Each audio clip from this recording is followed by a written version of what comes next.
They're climbing their way up the ladder, starting to find form. Jalen Adams, the head of the monster. It's all happening right here at the NBL Friday Night Hoops.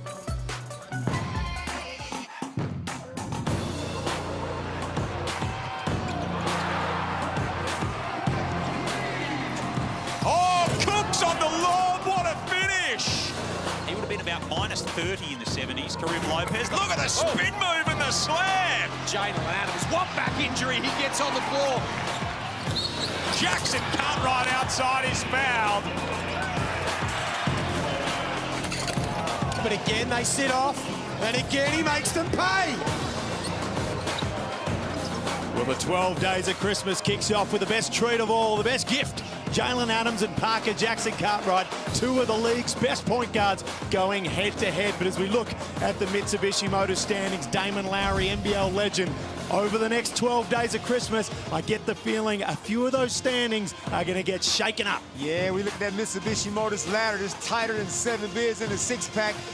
New Zealand is sliding the wrong way, though. And Sydney, Brian Gorge is saying there's nothing to see here. Keep it moving. Hey, Brian Gorge, there's one thing he knows. He knows how to coach basketball games, and he knows how to spin it in the media. And he's been doing both of them pretty well over the last couple of weeks. Brian has had enough of you media loudmouth talking all your noise. He said we never should have been preseason favorites to win the whole title, but right now he's figuring things out, juggling his lineup, and he's got this guy right here leading from the front. Well, when he has this guy running, he has him playing well. There seems to be a weird correlation with Sydney winning a lot of basketball games. His last 2 games coming off the bench appeared to be a masterstroke, but he's heading back into the starting 5 tonight. As he should be. Jalen Adams gave Brisbane the absolute business last game. 32 points, 4 dimes, 4 steals at a very high clip. The guy can literally do whatever he wants to do on the floor. When he's knocking his 3-ball down, you can just about forget it. His pick and roll play is exquisite. The form of the Sydney Kings, they ride the highs and the lows of their former MVP and champion in Jalen Adams. But talk me through this, Damon Lowry. This man's averaging better stats than he did in his MVP year, yet no one's mentioning him in the conversation. Yeah, what are the odds? Sometimes because Sydney was kind of looked like they were floundering a little bit, Zay kind of flew under the radar. But his stats are better, like you say, than they were the year he won the MVP. But this man in transition, you got no shot. He's quicker than you. He's more athletic than you. He's at that 4-man position that he's always got a mismatch. They go to him. He gets himself involved. And this 3-ball right here, Xavier Cooks, if you're knocking that down on a regular basis, man, forget it. Xavier Cooks keeps knocking out the 3-ball. You get the feeling the NBA may be beckoning again at some point. But Petteri Koponen, he started the season with the Breakers on fire. People are on their knees praising him. And then, of course, Freddie Gillespie out, Taco Fall in. He said in the media this week he had to throw the old system out, and he's still making sure he gets the new one in. Yeah, I'm one of those guys that had a lot of praise for Petteri. Thought he was doing a great job. The rug got pulled out from under him a little bit. Now he's got to reinvent himself, reinvent the team. Let's see if he can turn this thing around. Well, one of the MVP contenders, second ranked, according to Peter Hooley's Parker Jackson Cartwright. Bryce Cotton, he's playing him out of the MVP right now, but so are the New Zealand Breakers in the win-loss column. PJC has done nothing wrong the entire season.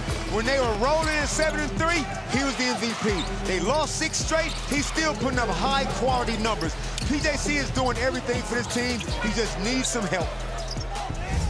Well, Parker Jackson Cartwright, year in, year out, his second year in the NBL, and of course, a sturdy MVP contender, and more so if they can get themselves going. Now, we do have a slight 10-minute delay, some issues with the rings there, Damon, so we're going to work all that one out. But Sam Meninga, now he's a guy, again, you look at some of the guys with New Zealand, when they're winning, they're up, they're high. When they're losing, you can see it in the stat sheet.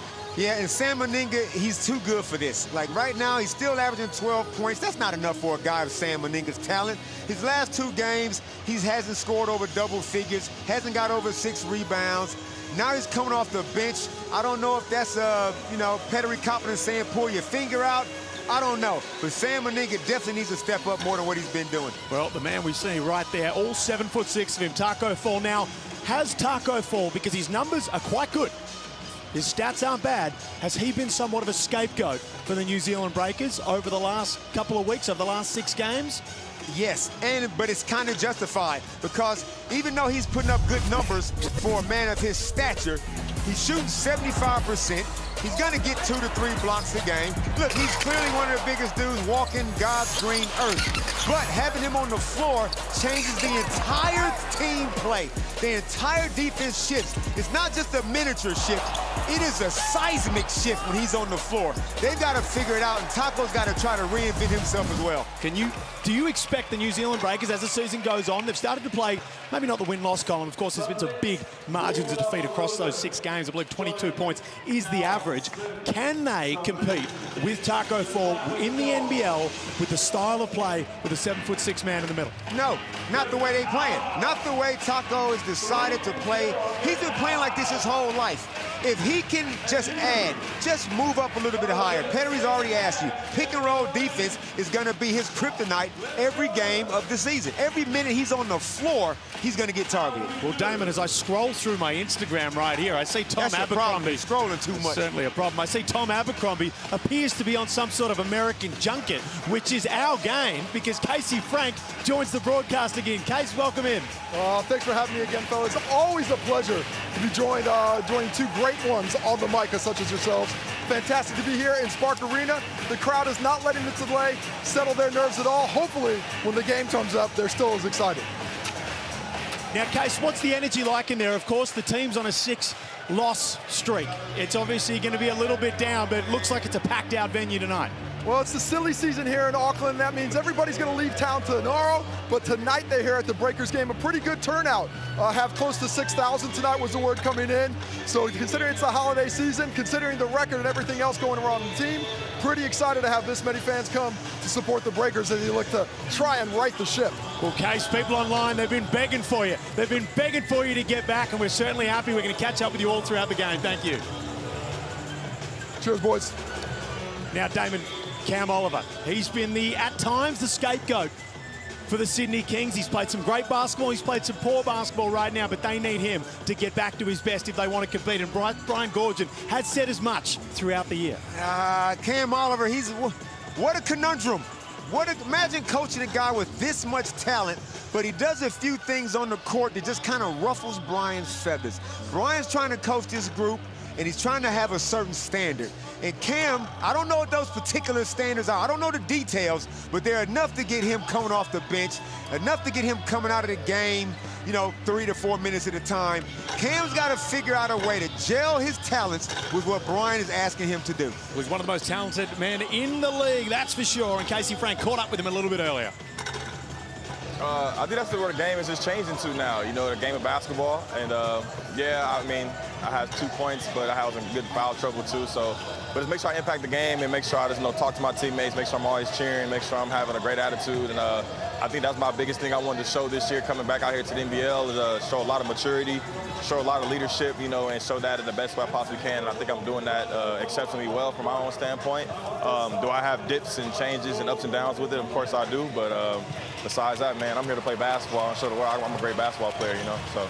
And speaking of basketball player, one of the most prodigious rim attackers we've seen in the NBL, and coming up against the rim protector in Taco Fall. When you're up against a man mountain like that, how does it change the mindset when you're attacking the rim? It changed a lot because you can't really see the rim when he's right there, but he's great at what he do, and I think I'm great at what I do, so just try to figure out, the other aspects, trying to get around and score the basketball.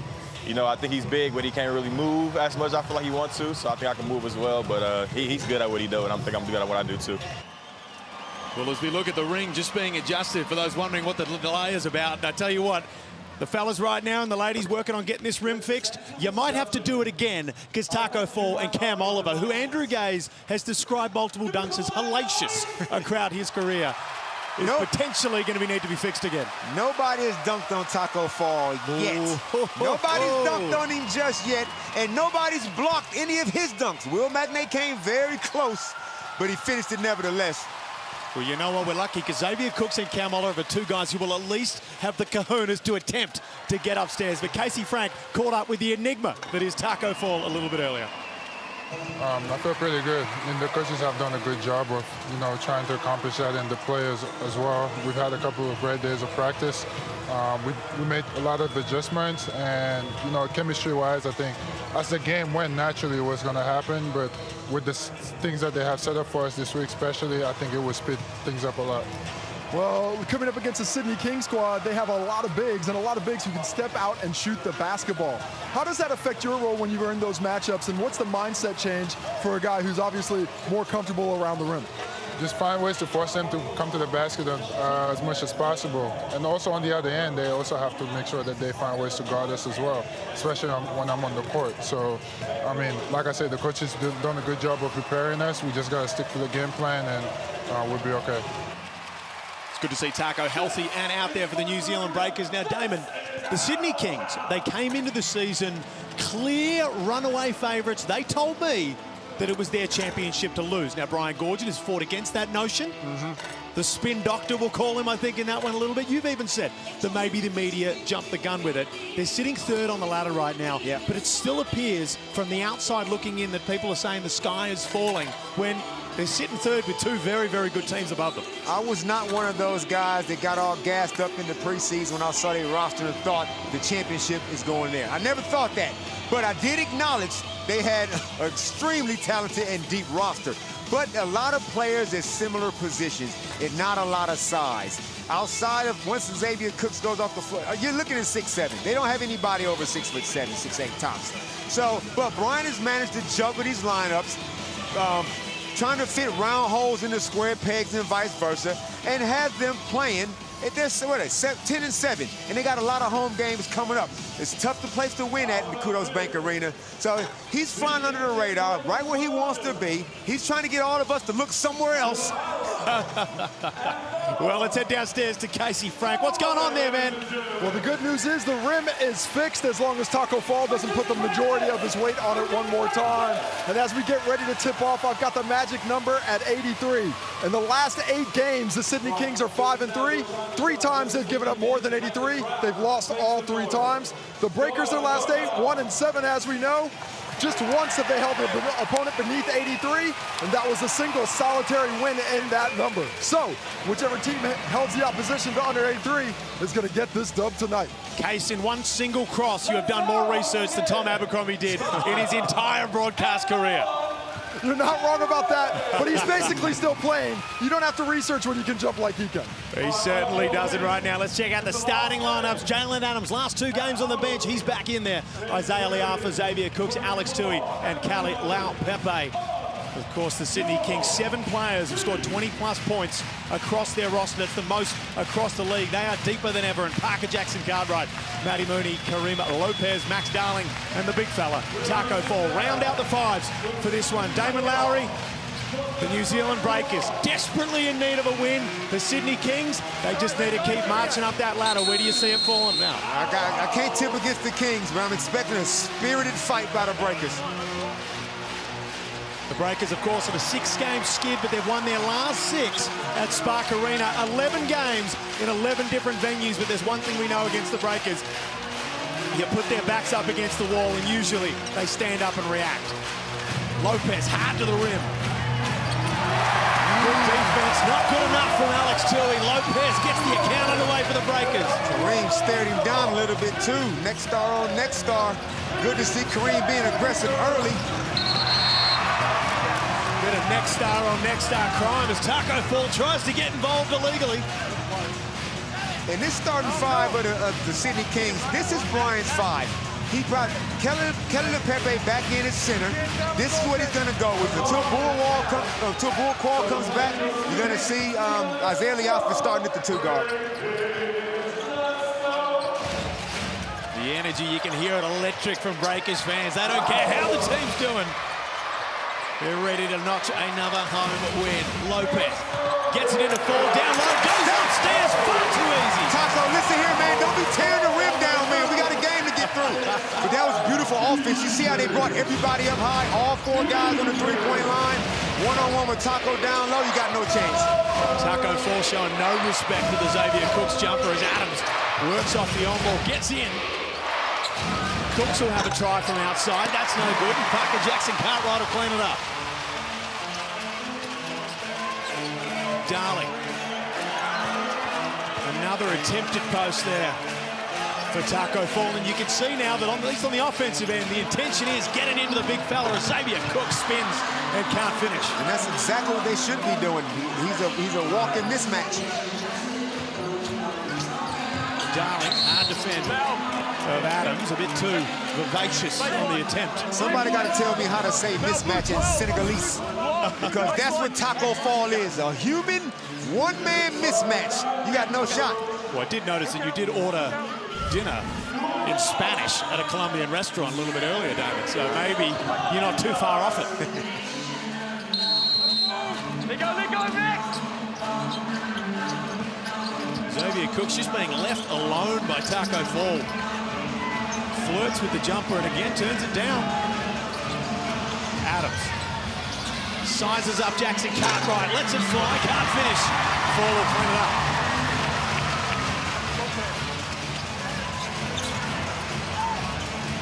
Darling turns down the open three. The Breakers will just settle the pace. Tui tips it off. Takes it in transition, Euro step, Parker Jackson Cartwright, just too little. It's a whole lot of passing up shots, being tentative on the offensive end. Xavier Cook's turning down shots, Parker turning down shots. They lead the turnovers. We get taught, take what the defense gives you. Xavier can make that shot. He makes that, Taco's got to come out to him. This could be a big night for him if he's aggressive. Taco Fall the clear focal point on offense at the moment as he baits Pepe into a shooting foul there. Pettery Coppin, of course, saying in the media during the week that Taco Fall may be the better player than Freddie Gillespie, but it's just about adjusting and finding a new style of play that you have to with a guy who's just that big. Every man's entitled to his opinion. I don't share that opinion. I'm in the Freddie Gillespie camp. Taco Fall 0 for 2 as Alex Tui pushes the pace and draws the foul. And way to challenge him too, Alex Tui. Very dexter. What's the word? Dexterous? Dexter. You know the one I'm talking about. Good dexterity. The way he moved the ball from right to left and drew a foul on Big Taco Fall. A lot of people might be scared to challenge him because of his size, but he has shown that he will foul you.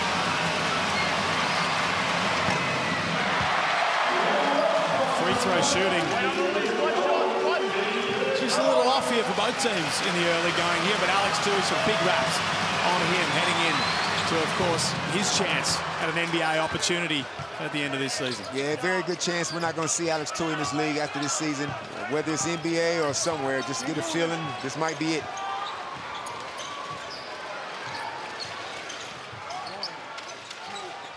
Lopez again just searching for Taco Fall in the paint.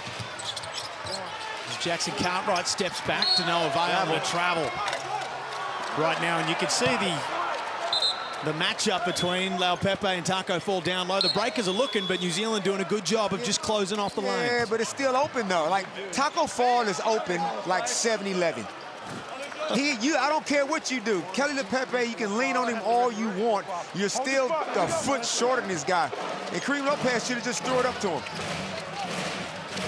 Taco Fall exiting the game for a little bit of rest, and Sam Menenga is looking to find his form again into the game for the first time tonight. Tui from outside. Can't get that one to fall, and the Kings will keep it. I feel like Sydney Kings have missed a shot. Taco Fall played 3 minutes, and they held Sydney to 5 points. So now that you got all your mobile bigs on the floor, Menenga and Jonah Bowden. Cooks one-on-one with Menenga. Gets into the paint, fades away, can't finish. Tui comes up with the offensive board. The Sydney Kings, the best team in the league for second chance points. You can fault their play style at times, but you cannot fault their effort. They just got athletes. Alex Tui, good job. You can score from a variety of ways. Jackson Cartwright deep into the paint, draws the foul as Lopez after the buzzer. Just shows a bit of what he's got in the kit bag. And you spoke on having to take advantage on the defensive end when Taco Fall's in the game. The Breakers gave up 82 points before Taco Fall. Now they've given up 106 over the last 6 games since he's been in the lineup. Because of the pick and roll defense, it's as simple as that.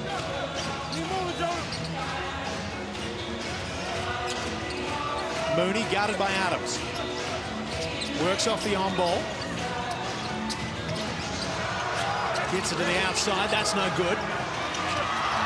Jonah Bolden can't finish the offensive rebound. Such an integral part into this unit as he starts to find some fitness again. Cooks. Crosses back and loses it in the process.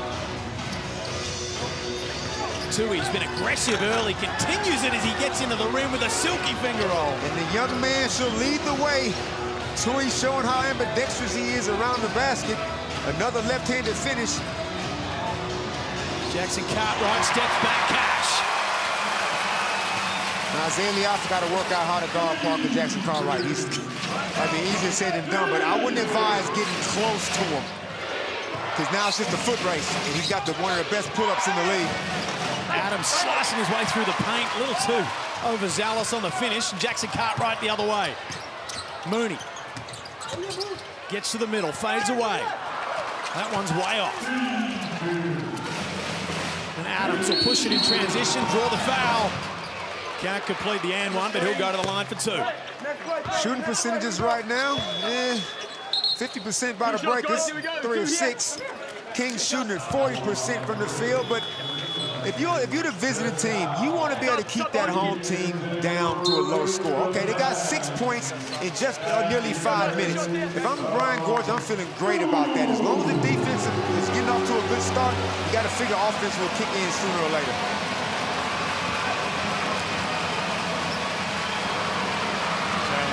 Incredibly reliable from the free throw line as the commentators curse. I did it in Brisbane and I'll do it at Spark Arena. Don't start that. Please don't start that. Tell you what, I'm not a spiritual sort of guy, but oh my God, I'll tell you what, there is something in the water. There is something in the water over there at Spark Arena. Free throw shooting, the enemy in the early going here. 3-point lead to the Sydney Kings, a little over halfway to go in this first term. Bairstow can't wrangle it. Jackson Cartwright from outside. That's no good. And Cam Oliver into the game. Adams. Hard show on the outside. Oliver gets on the post. Goes to Menenga. Fades away and cashes it. That's a big-time shot. Cam Oliver can make that turnaround jumper going over either shoulder. He's just in an unbelievable tough matchup as Jonah tees one off. And that's what Jonah's got to do. Jonah's been tentative to start the season. Now with the new change in the lineup, he's got to be more aggressive. They need more offense out of Jonah. Good to see him let that one go.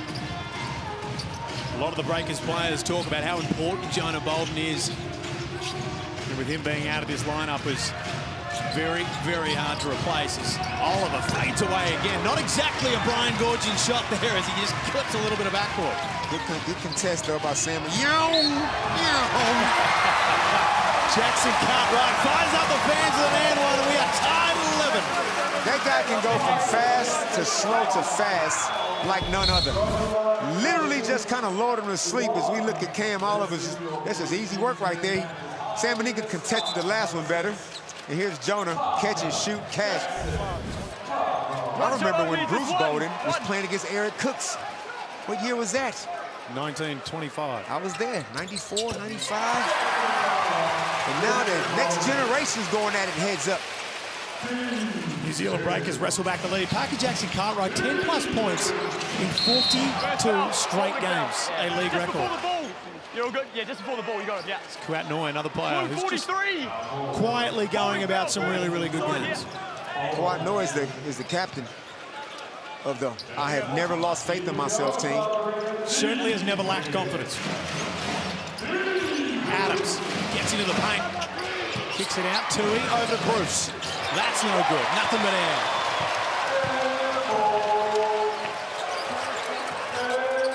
Jackson Cartwright just weaving, ducking his way into the paint, goes upstairs and finishes. A one-man fast break. It don't matter if you're back on defense. That's what happens when you got a little guy that can shoot mid-range, little floaters and pull-ups. Oh, Oliver into the middle, catch denied at the rim.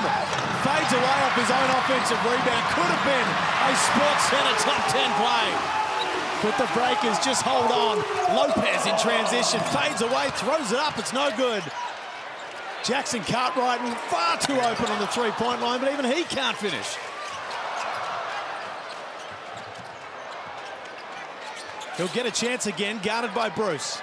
7 seconds on the shot clock. Steps back.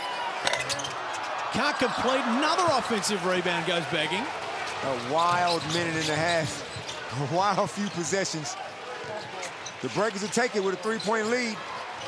Noy hasn't met a shot he doesn't like. Gets that one tipped away to Lopez in transition, who scoops it around and finishes. I was ready to lose it. Had he dunked that, I was ready to lose it.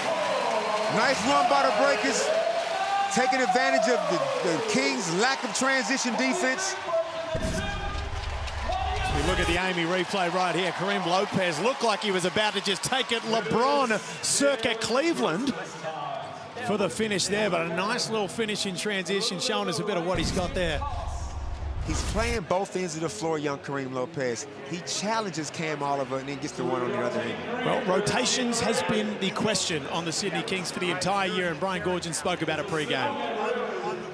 A big thing for us, and I thought that was overstated. Just you look at Melbourne right now with Goulding's situation.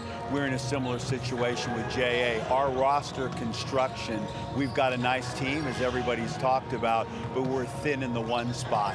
And that's the one that we couldn't really afford, and we took it early with a new playing group, new coaching staff, and getting him back involved in the game. The last game, 32 points. He was instrumental in the last one here. Has really changed our ability to move people around, because you've always got that guy out there that can run and get you and what you want to do. And also, we've dealt with a couple injuries with Bull Quall going out and Galloway going out. So we're right now down to that 8-9 rotation like most teams. Well, the major point there, of course, talking about there is only one true point guard in the roster, which is Jalen Adams, and when he's out, they're forced to move Isaiah Liafra. Some of these guys, Sean Bruce, that aren't naturally point guards as such, into that position, Damon. I feel like Sean Bruce is a point guard, but he's just a different point guard. He's not your pick-and-roll heavy point guard like Jalen Adams is. He's the pass first, set everybody up, knock down open three when it's available to him, and a good defender on the point of attack. Certainly knows how to hit a big shot as well. Sean Bruce has hit plenty for this Sydney Kings team. Bolden again from the outside, cashes that as well. 2 for 2, Jonah Bolden. People reading the scouting report knows that Jonah Bolden is going to not roll to the basket after those screens. He's going to pop on 90% of those. Oliver guarded by Menenga. Turns it down and finds Liafa. Looks to step back. The heavily contested shot clips a bit of backboard. Not the possession that the Sydney Kings wanted out of a timeout. Mooney, hard drive middle. Blows the bunny. And Xavier Cooks will take it the other way. Oliver with a mismatch on McCarron. Straight through the chest, too big and too strong. I don't know how you let that happen. As soon as the ball goes inside the can with Mitch on it, you got to send a double straight away. You think he's going to miss a 4-footer?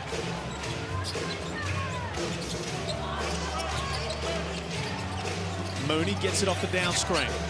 Flicks it back. Jonah Bolden for his third in as many tries. Can't finish. Oliver will clean it up. It's Sam Meninga that's rolling to the hoop, and Jonah kind of flashed in kind of behind him. Oliver looks to get on the scoreboard from the outside. Can't complete. Jonah Bolden to track it down. Mooney's been aggressive towards the rim. Kicks it out to Lopez. That's no good. We've had more shots hit backboard than rim. Okay, Kareem Lopez, that's the part of his game he really needs to work on. Shooting sub 20% from downtown. You can't have everything at 17 years of age. Noy drives on the next guy, gets him out of his shoes, and finishes. Smart play by Kouat Noy.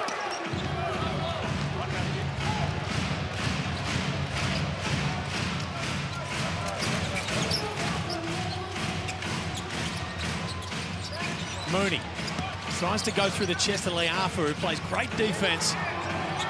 Can't come up with the offensive board or give it a little kick. See, some players you can body up, get physical like that.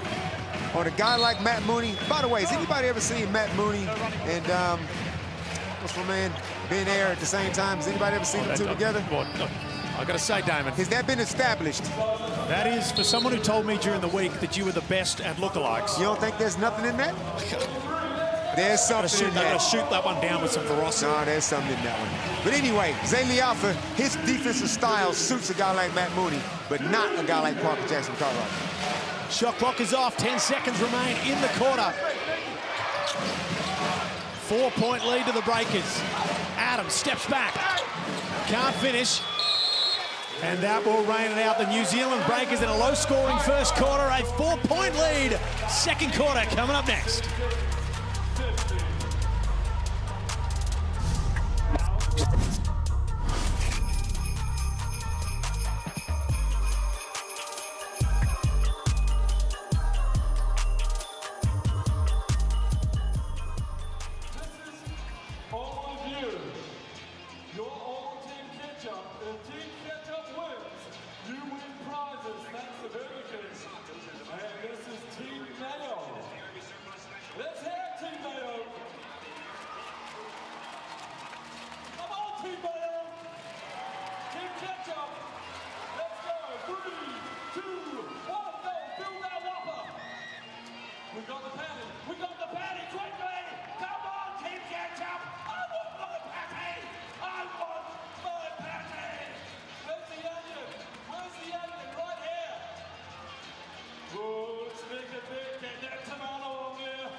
What about the ketchup?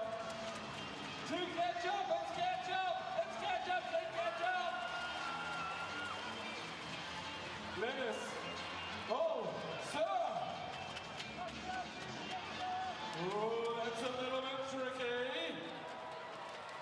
Lettuce and gherkins on. We got mayo. We got mayo. Oh, it's neck and neck in the Whopperino. It's neck and neck. On the Rio. Come on, Team Ketchup. Two. Ketchup. With the win. That's the Burger. You're getting prizes sent out in the crowd. Let's once again. Team Ketchup.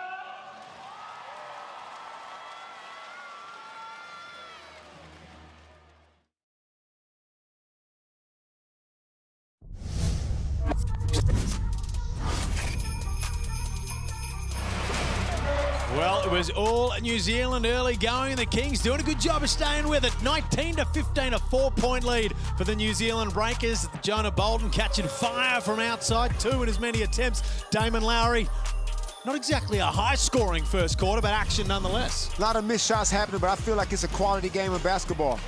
19-15, 4-point lead. You're holding the team under 20 points. Both teams probably feel good about their defense. Well, Casey Frank, Pettery Coppin, he's got to be happy with that first quarter, surely. Well, he's finished, so he doesn't show a lot of happiness outwardly, but I'm sure inside he's doing great. The entire chat was about defense. If we get stops, we can run. Will that change with Taco in the game? Who knows? For the Kings earlier in that first quarter, for Brian Gorgon, it was all about stopping momentum, and that's a momentum-stopping 3 to open the quarter on that play. Certainly is. Kawhi turns that 4-point lead into a 1-point lead. Very, very quick. Kareem Lopez, hello, the up and under. Kawhi gives Kareem Lopez the 3-ball. Kareem Lopez gets some payback, getting a nice little pull-up running baseline. That's the 2 scores out there on the floor at the moment. And the Kings are not making Taco pay right now in this pick-and-roll situation. Okay, I take that back. Xavier Cooks just goes up against the tower and completes the 2 with a little floater there. You can just see the presence of Taco Fall. You've got to change your offense when he's in the paint. Jackson Cartwright pulls up 7 points in the first quarter, make that 9 into the second. Beautiful mid-range game. Said every time you watch this man play, shooting over 50% from inside the key. Noy opened up with a 3-point bomb, can't complete the layup. The Breakers will push it the other way through McCarron. Gets it to Jackson Cartwright. Darling from the outside. Nothing but air. And Lopez will wrestle it back, and Darling will get another chance, a little bit closer and a little bit easier. Good job by Kareem Lopez keeping that play alive. Max shot that 3-ball like he didn't really mean it, but Alex cleaned it up for him. Well, Pepe, good luck staying in front of that, but Taco Fall at 7-6, you can find a way. Adams cashes it from the outside. It's only a matter of time before Jaden gets going. Didn't score in that first quarter. He's not going to doubt himself. The Sydney Kings so potent. 7 players have scored 20-plus points at some point throughout the season. As Jackson Cartwright cashes one. Speaking of great players, right there, but the Sydney Kings just so deep, and it really just depends whose night in it, who's got the hot hand. They find a way to feed it. Adams works off the Cook screen. Gets the floater in there. Taco Fall too big. Dodged the bullet. That was the easiest shot Jalen's going to have all night. Lopez fights his way in, showing some strength down low the last couple of possessions. No fear. No fear on the Mexican next star. And we talk about it. We talk about these next stars. They find a point in the season, and they just go to the moon from there. Is this going to be the night for Karim Lopez? Lee Arthur guarded tightly. Steps back. Can't complete. Jackson Cartwright will just play the percentages and let that fall out of bounds. See, this ball screen, it suits Taco Fall playing in those deep drops. It suits him playing against Xavier Cooks, because Xavier's not going to shoot any, he's not going to pop on anything, he's not going to shoot much. So Taco can get away with it, because we see Kareem just bully his way to the basket and finish with the left. 12 days of Christmas, 12 straight NBL games, and hopefully this one has the markings of a cracking finish. Jackson Cartwright probes in. Finds Bairstow on the outside, who can't find anything himself, and Jackson Cartwright, too quick, gets into the paint. Can't finish that, but all 7-6 at Taco Fall just lays it back in. A missed shot is almost like a pass. As long as Taco Fall crashes the glass, he can just reach up and get offensive rebounds. Adams sizes up Max Darling. Gets deep into the paint, spins. Finds Pepe on the outside. That's good. Would you believe Kelly Pepe is the best three-point shooter on the Sydney Kings roster? Shooting over 40%. And one for Taco Fall. Pepe worked it until he hit the ground. And even that wasn't enough. And you can see right there, the last 2 possessions, you see Sydney drag Pepe and Taco Fall out to the three-point line, and on the other end, they say, big fella, we're just throwing it upstairs. We're going to keep it real simple. Okay. Kelly might make the occasional three. Like I said, he's shooting 42%. You're going to play the percentages. You might hit a couple threes while Taco's sitting in the key. But on the other end, he's going to dunk, and you're going to foul him. And we'll see if you can stay out of foul trouble.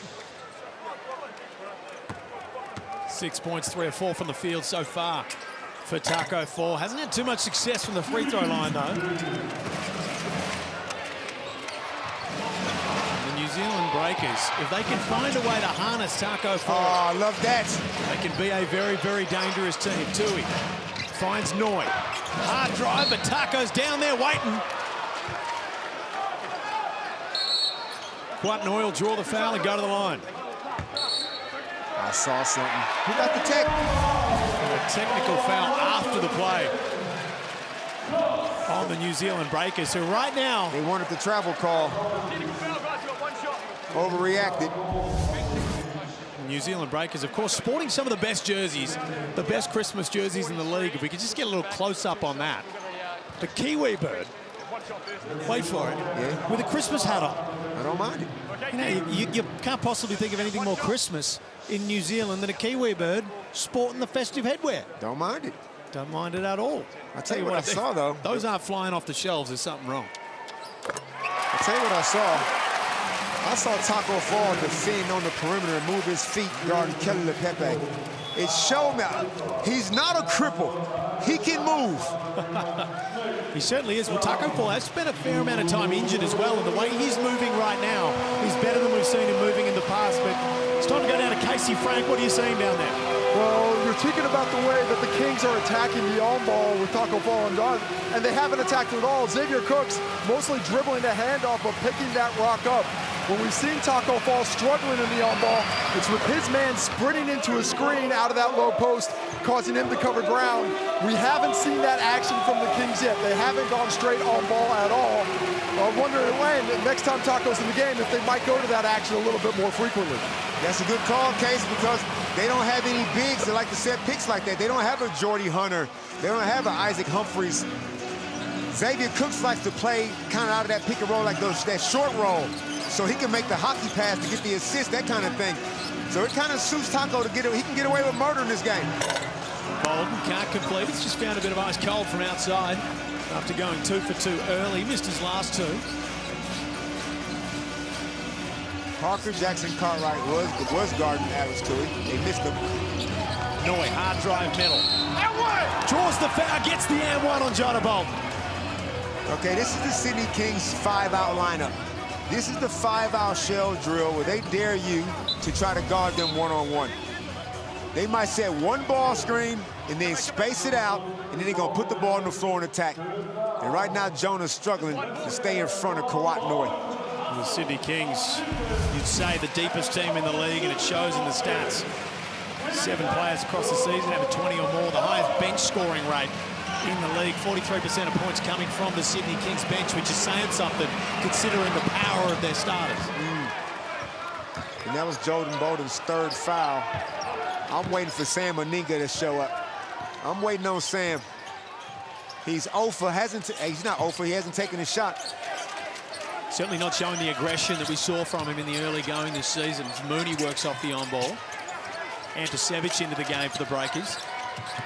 Mooney crosses back. Can't find anything, well guarded by Adams. 8 seconds on the shot clock, and Menenga, just the errant pass to the cutting Bairstow. He's out of rhythm. He's out of rhythm right now, young Sam. How did I get him back in a rhythm? His confidence is low. You got to get yourself back into it. You got to get active on the defensive glass. You got to do the little things. Get some offensive rebounds and some putbacks. 3-point lead to the Breakers, but the Sydney Kings are charging. Fade away, nice.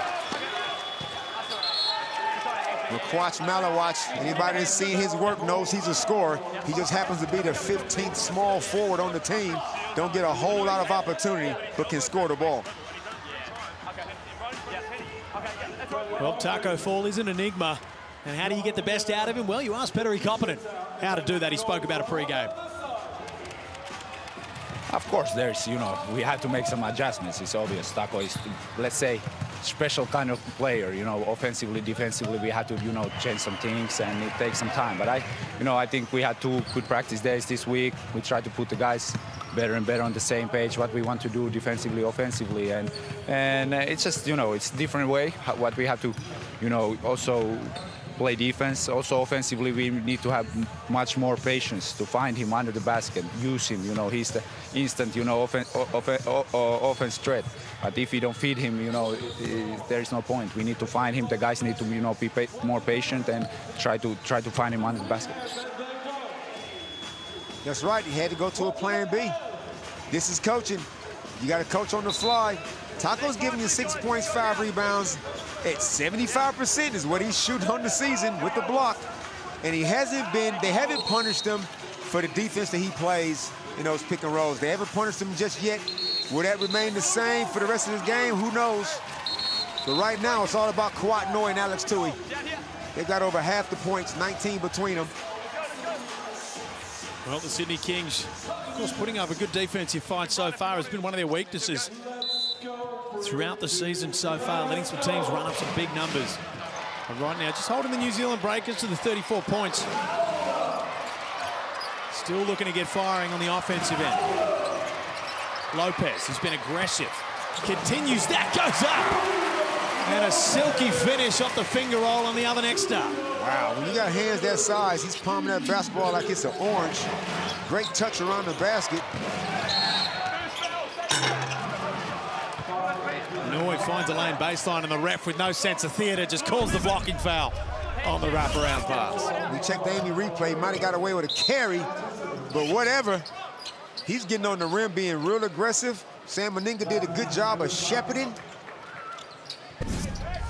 Tui is showing this is next star matchup between these 2 guys right here. This is nice. It's amazing to think that Grim Lopez has still yet another year in the NBL to go as Adams gets inside, finds Oliver, who's going to kick it out. That shot's no good from Tui. Lopez and his newfound confidence will take it the other way. Jackson Cartwright gets deep into the paint. Anticevic turns down the 3.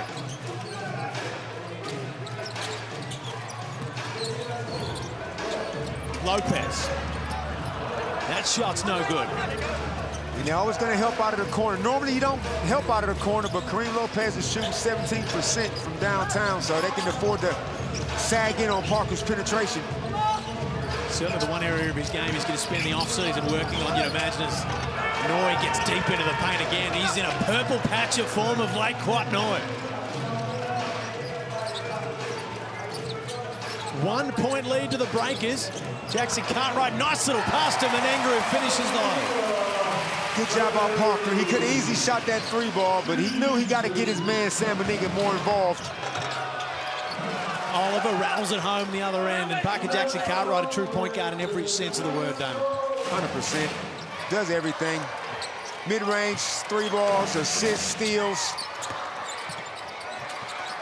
Lopez to the middle, spins back.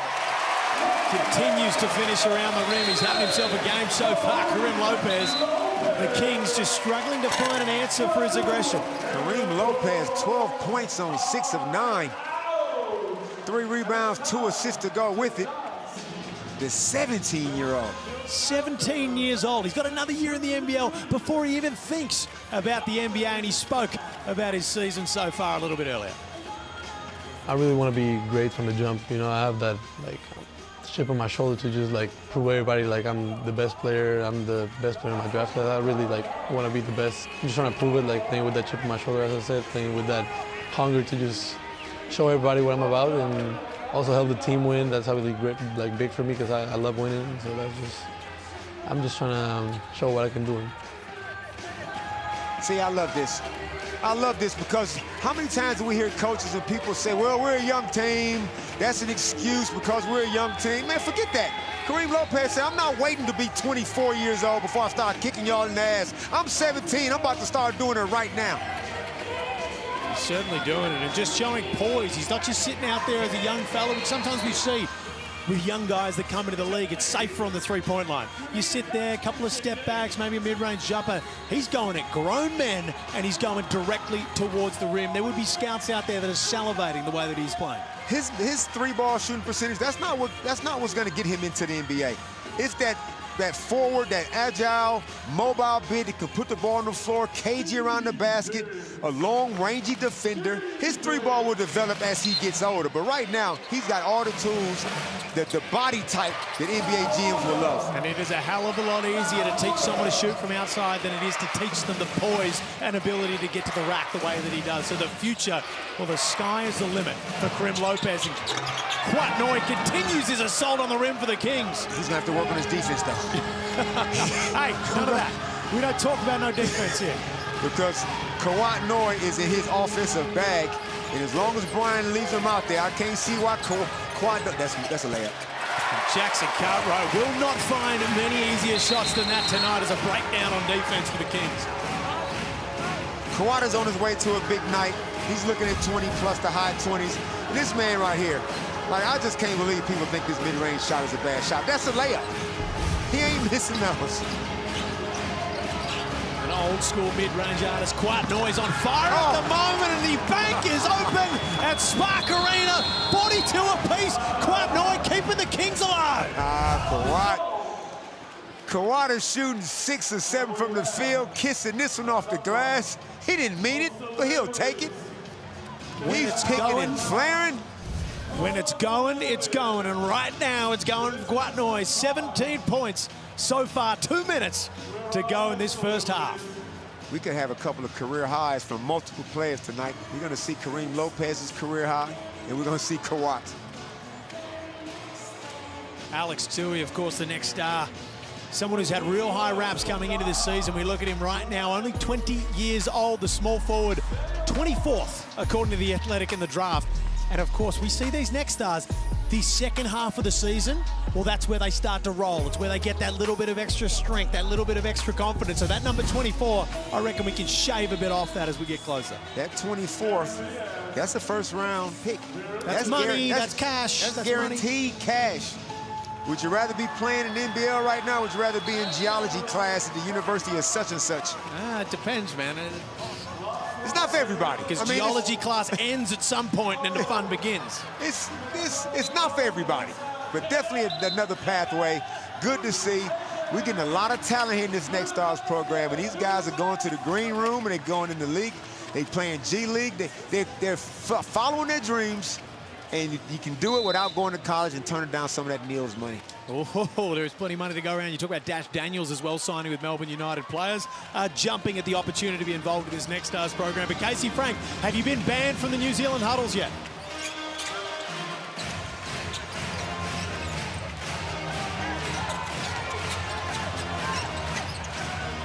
Must have been banned from using the microphone because you've got a technical issue there, but no such issue for Max Darling, who used all of that big body to get inside for the M1. It's going to be hard for Taco to roll and get deep because you got Cam Oliver on him.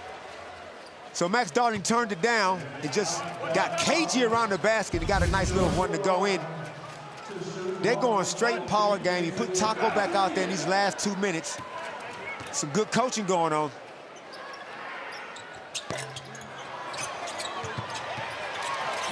Casey Frank, we got you again.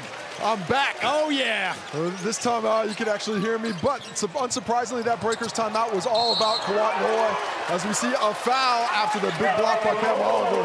They want to stay attached. They want to make him work harder. The offense is running through him, and Coach Kuppanen doesn't think they're making him work hard enough at the moment. Wanted to bring back in Taco Fall to give that extra rim protection. Certainly a little harder when the big fella's in the game, but you know Kawat Noy, if he's playing well, he's not going to do it quietly either. There's going to be a bit of yapping. There's going to be some trash talking going on there as well. So you know that the Breakers want to slow him down.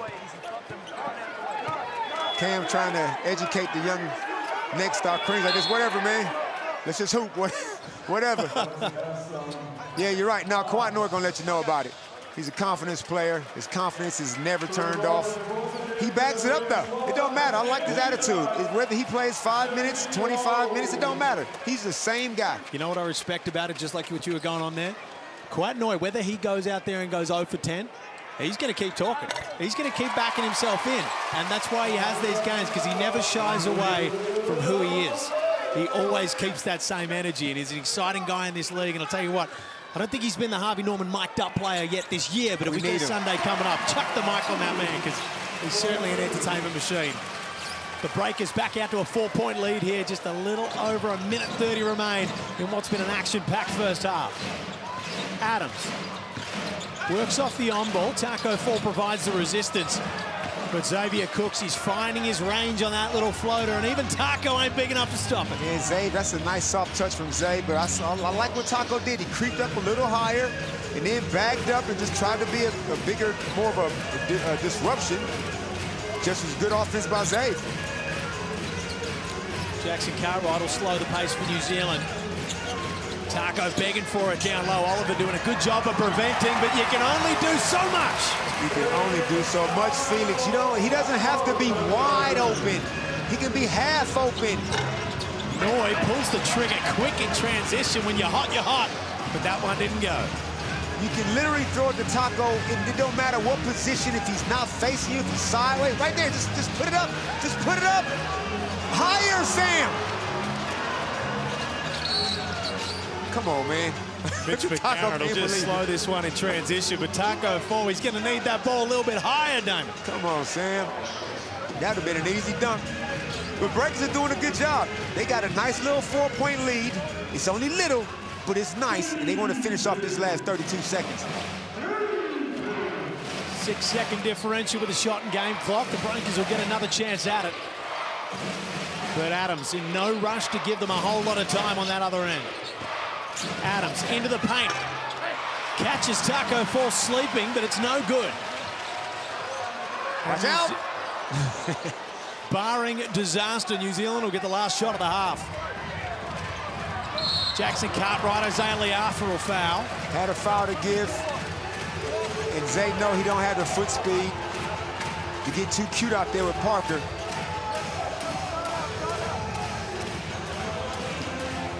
Five seconds remain. It was a 4-point lead at quarter time. It's currently a 4-point lead, and the Breakers push it out at the half. Jackson Cartwright. He'll get the final shot. Steps back, fades away, throws it up, and it's good! It is all happening for the Breakers at Spark Arena. He JC. Difficulty level as high as you'll get. A fan base that has been starved of wins. What else do you want from this little man? What else do you want him to do? 18 first half points, 64% from the field. He the littlest dude on the island. Oh, he's the littlest dude, but he's got the biggest kahunas. And let's go downstairs. Casey Frank's with him right now. Well, Parker, walk us through that last second shot. What did you see? How did you get to that space? Just trying to, get to that spot and just rise up. And, good luck. Easy for you to say, hard to do. In this game, you've come out aggressively. That mindset change. Have you flipped the switch, try to carry a little bit more of the offensive load? I just think Coach gave me confidence before the game and practice, telling me to be aggressive for myself and my teammates. That's what's asking me. And just finally, Kareem Lopez, he stepped up. He's playing with a lot of aggression. Does that help the Breakers feed the offensive end? I mean, he's the most mature kid I've ever been around. He's 17, comes in every day, works hard, and he loves to compete. Thanks for your time. The words of Parker Jackson Cartwright. I'm going to get to my spot and then good luck. Well, he said it and then he did it right there. A 7-point lead to the New Zealand Breakers at halftime. Starved of wins, but Spark Arena is where they're looking to claim their first in 7 games. Second half coming up next.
It's crazy that you doubt me with turnovers.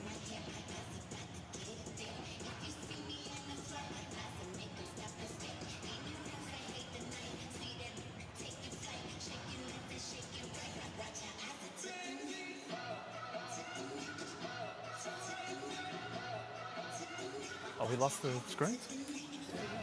How come?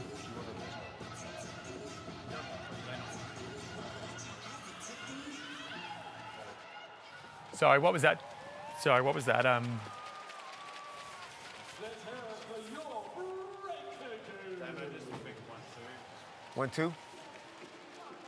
This time, it's the first time at Spark Arena we have the BNZ Rewards memory game. This is the moment for you to help our contestants. Look at where the cards are going down. They can't see that you can. You are their eyes. All right. Put them down. Think about where they're going.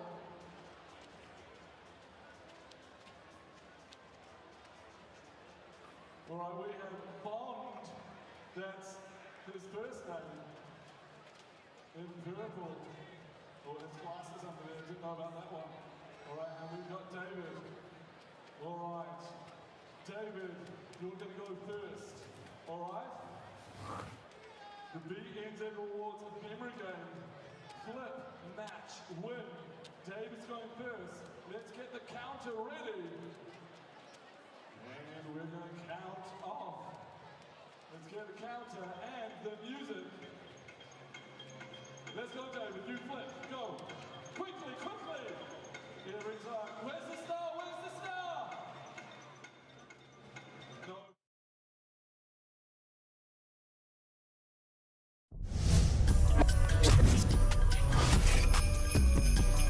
The 12 days of Christmas is kicking off in style. The New Zealand Breakers 7-point leaders at the moment. But I'll tell you what, Quat Noi, he's having himself a nice little start to the silly season right now from the outside especially. But it's Parker Jackson Cartwright for the New Zealand Breakers who is putting on a show, one of the shots of the season. to close out that first half. And the Breakers, well, thanks to Karim Lopez and Parker Jackson-Cartwright, they lead this one by 7. Damon Lowry. PJC, if Bryce Cotton wasn't scoring 100 points per night, he'd be a runaway for the MVP. Look, it's a whole bunch of great guards playing the league. Tonight is Parker Jackson-Cartwright's night. He's winning a matchup between him and Jalen Adams. Look, he's faster than you. You got to be careful. You can't get too close to this guy. You don't defend in transition, that's what happens. Layups. He's splitting the double team on ball screens. He's shooting over 50% in the key, which is outrageous. His mid-range jumper is just beautiful to watch. And he's just doing everything for his team. I like what he said at halftime. Perry Coppin asked him to be more aggressive for himself and for the team, and he has not let his coach down. Could not have guarded that final possession better for the Sydney Kings, because sometimes, as they say, better offense, it's better than better defense. So we look at the Blackmore shot chart for Parker Jackson-Cartwright right now. He's doing it from absolutely everywhere. He don't even rely on the 3-ball. He hasn't got to the free throw line a whole lot, but he is just a one-man fast break amongst himself. You always have to know where he is. They don't have a matchup for him right now. So as long as he's staying in this frame of mind, you can't see why he don't get a 30-piece. What is it that the New Zealand Breakers are doing right now with Taco Fall that's making them look like a completely different basketball, showing signs of the early Breakers? It's not a whole lot different, to be honest. Like, he's still playing those deep drops on pick and rolls, but he's coming up just a fraction higher, and he's taking advantage of the Sydney Kings just missing shots. I've seen Xavier Cooks turn down wide open shots. Jalen Adams missed a couple bunnies around the rim, but they're making him a focal point on the offensive end. And Taco Fall is 7-11, open all the time, 24 hours. All you got to do is just wait for him to get around the basket, and he's finishing. And Quadenoi for the Sydney Kings has been the shining light right now. He is finding his range from the outside, from the inside, doing it every which way. He's playing like it's the NBL1 out there. If they had a state of origin for the All I Believe in Myself teams, he'd be the captain of New South Wales. Kawhi just believes in himself, 17.6 of 8. He feels that he can score on anybody. He gets on the rim. He's not one-dimensional. I like everything about his offensive game. I like his energy, his intensity he plays with.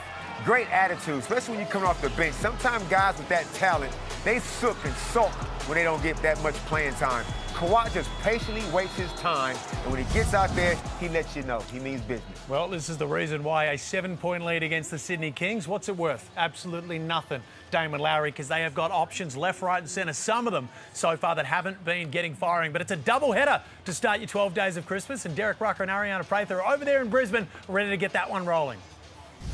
Big matchup here tonight at the Brisbane Entertainment Centre. The Cairns Taipans taking on the Brisbane Bullets. I'm Ariana Prather here with Derek Rucker. Derek, talk to me about what the Bullets need to do to get this win at home. Look, they're playing good basketball at the moment. Disappointing loss down in Sydney when they control the tempo and play. They've just got to continue to play through their 3 imports and not let Cairns have a sniff early in this basketball game. Cairns are struggling. Brisbane must make them feel them early and dominate play. Now, though Cairns is struggling, when you look at them on paper, they've been in every single game up until that 4th quarter, and then the other team just seems to pull away. What do the Taipans need to do to pull off this upset? Well, that's the danger for the Bullets. Do the Taipans actually put it all together? They have talent, they play hard, and Coach Adam Ford is a sharp taskmaster. Well, I think it will be a good one tonight. We'll have to wait and see. See you guys at tip-off.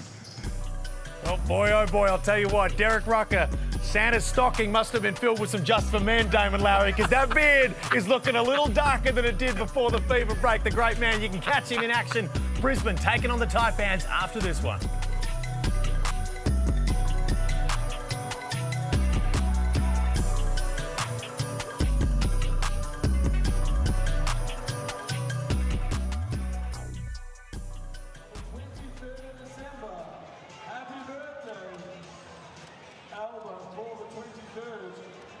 This is not a birthday. I repeat, this is not a birthday, but a happy 21st wedding anniversary to Nassim and David. What do we need to do for you people?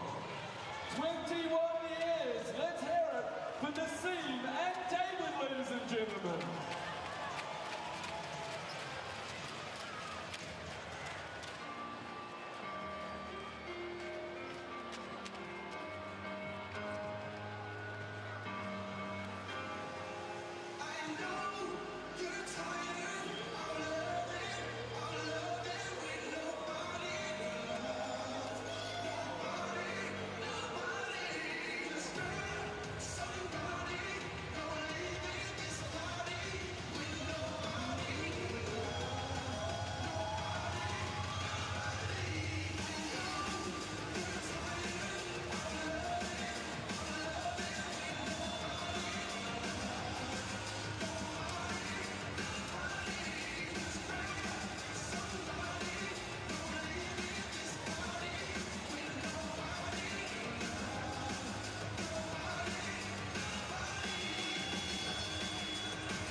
Merry Christmas, Breakers fans. Merry Christmas, everybody, especially the Sydney Kings fans. Merry Christmas, everybody. I hope you guys have a great day.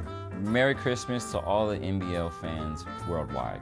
Merry Christmas, everyone. Have a great day. Merry Christmas, everyone. I hope you have a great day. Merry Christmas, everyone. Hope you guys have a great Christmas. Well, there's certainly going to be some good Christmases. There might even be some white Christmases, some American Christmases coming up for two of the next stars in this game, and Alex Tui and Karim Lopez, but eventually they start playing their trade in the NBA, and both of them have been impressive so far, Damon. Alex Tui got off to a great start in that first quarter, 9 points on 4 of 7 shooting and 5 boards. Did not trouble the statisticians in the second quarter as Karim Lopez, the next star. You know how you say next star in Spanish? Proxima Estrella. Next star, Karim Lopez, 12 points, 3 boards, and a couple of high-impact plays going heads up against Cam Oliver. Loving both of their work. Alex just got to get it going in the second half. Just hearing now from ESPN Deportes that what you said is actually an insult, and it's incredibly offensive. It's 100% correct. But let's head down to Casey Frank. What's happening there at Spark Arena? Well, right here, other than being impressed by Damon's caliente combos, well, they fixed the rims one more time, but I'm still wondering why the Kings aren't attacking Taco Fall on the on-ball. He's been struggling to stay on the court against everybody else. Tonight against the Kings, he has the highest plus-minus the game, +10 in limited minutes. I'm waiting for the Kings to get out and really sprint into these screens. Xavier Cooks, it's a gift when your defender doesn't guard you or respect the jump stop. You can go out there and clear that man out who's guarding the ball. You can take him out every time and clear the space for that 17-footer all night long. I'm just as perplexed as you are, Casey. Zave has got 2 of 6 shooting, 4 points. Jalen Adams, what's Jalen? Jalen got 3 points on 1 of 6 shooting. It's hard. Now, you don't want to take Xavier Cooks out of the game, so Taco has to guard somebody like a Kwat Noy or Alex Tui. Xavier can find a way. Last time they played, Xavier had 20 points. I just can't figure out how come he's not being more aggressive. 7-point lead for the New Zealand Breakers as we get the second half underway. Some last half heroics from Parker Jackson Cartwright pushed that lead out. And the Kings, well, they were charging for a majority of that quarter, but the Breakers just held on late. A little too good as Taco Fall looks to work on the smaller Kwat Noy. Can't get that to fall, and Jackson Cartwright will push it out of bounds. Kwat Noy doing his best Kelly LePepe impersonation. I did notice that as I was looking across court. Kelly bodied him up real good. Showed that Tacos don't quite have that kind of range. That just shows the strength of Kelly LePepe right there to be able to hold off 7'6" of Taco Fall and keep him on the block. Ooh, Zave might have got away with one. Some very shaky footwork on that spin move. I thought he might have traveled. But we saw him pick and roll early. Let's see, did he pick his feet up? 1, 2, oh, that's, oh my God. Zave doing an electric slide to 2. That's a tough one. That's a tough one to defend. And I think Xavier Cooks with a wry smile knows he might have got away with a little bit of fancy footwork on that one. And of course, they've wiped the bucket there, so you don't have to worry about that one. The ref's doing a great job out there in New Zealand as Tui gets it on the alley-oop and finishes with the finger roll. Too easy. Great back pick, though, by Jalen Adams. Caught the Breakers completely unawares. Jackson Cartwright was dominant in the first half. Can he continue it in the second and lead the Breakers to a much-needed win? Mooney drives hard into the paint. He'll draw contact. He needs Matt Mooney to step up in the second half. Parker can't do everything. Parker's got 18 points. You don't need him to get another 18, even though he can. But Matt Mooney, 1 point. Sam Meninga, 2 points. These guys were scoring in double figures regularly earlier in the season, and right now, for some reason, they are slumping. Right now, Karim Lopez playing the Batman or the Robin to Parker Jackson Cartwright's Batman, but they certainly need another hero in the mix if they're going to want to take this one out against how potent the Sydney Kings are going to be in the second half. Straight up top to Taco Fall, can't hang on to it. And the refs will come together to just work out where that one went off. That could be one of the greatest baseline out of bounds plays ever, but Taco brought the ball down for some reason. If he just keeps it above your head. It's perplexing there why the ball would come down, David. I will say that as someone who's never actually entered the paint, I'm not educated enough to talk about it, but it still does think You just keep that one upstairs. The Kings looking to eat into the margin. Tui through the middle. So poised when he goes through the paint. Xavier Cooks can't get the second chance points, and Jackson Cartwright out the other way. Mooney looking to get his account started from outside, and he does. And that's what Parker Jackson Cartwright, even though Matt Mooney knocked that shot down, a much-needed three for his confidence, but Parker sucked the entire defense in. Adams works off the Cook screen, spins back. Cooks, he's had success with the floater so far and continues it there. And that's what the Kings need, a heavy dose of that. Zay shooting those little teardrops. Jackson Cartwright back-to-back threes for the Breakers. And they've got themselves out to a little bit of a buffer. Cooks again to the floater, and again the same result. Okay. Zay came out in the second half and decided, okay, enough is enough. He's been listening to Casey Frank, as we all should. Darling, 3 in as many tries, can't make it happen. And the flame goes out for the Breakers, a 7-point lead. Adams, left alone in the paint, gets to the floater again. That one doesn't go down, and Taco Fall will pluck it right off the top of the rim.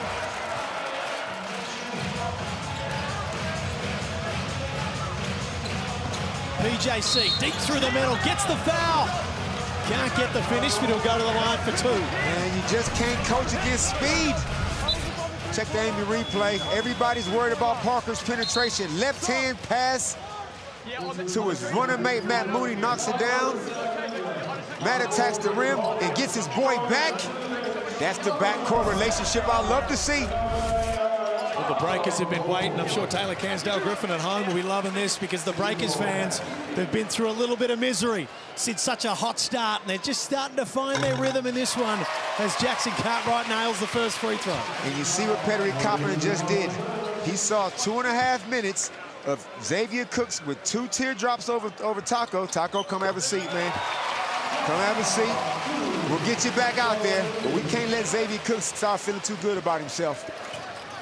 That's it, a 9-point lead against the Sydney Kings is as good as 3 points against any other team. Noy looking to continue a hot first half. Can't finish that. Cooks will fight for the rebound. Gets chopped in the face on the way through. Mooney. Can't complete. Cooks will track it down. And the Kings don't want this one to push out to double figures. Cooks straight into the paint, draws the contact, and he's not happy about it. Frustration starting to boil over. Foul was called. Matt Mooney reached in. Xavier's being aggressive.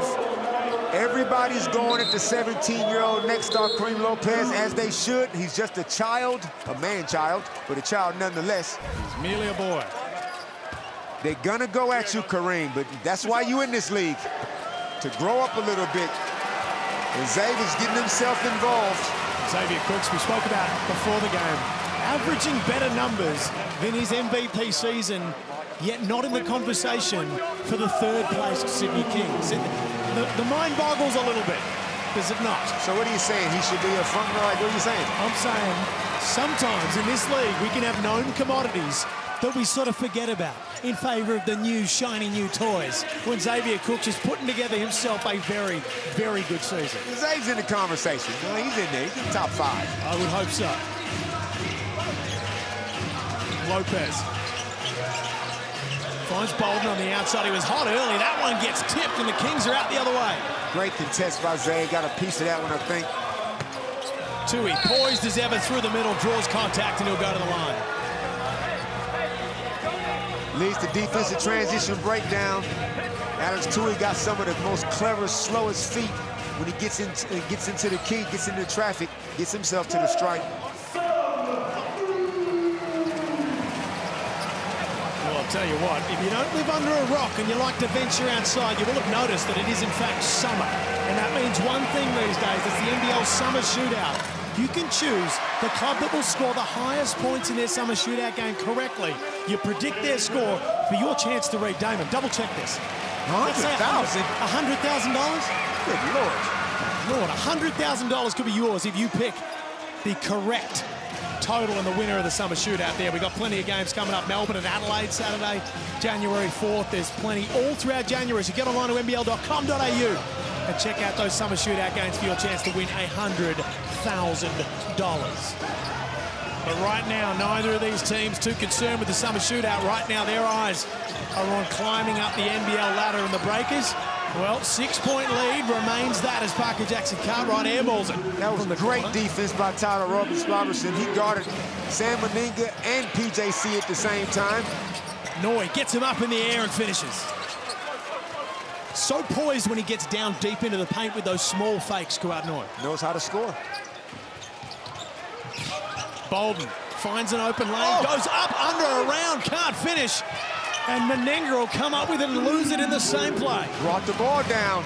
Cooks finds Tui in the corner. Can't complete that one. Robertson into the game. He could stroke it from the outside, and he does, and the Sydney Kings have fought their way back. Tyler Robertson playing both ends of the floor. Great defense on the last possession. Now he gets himself open for a 3-ball. Good timeout by Pettery Company.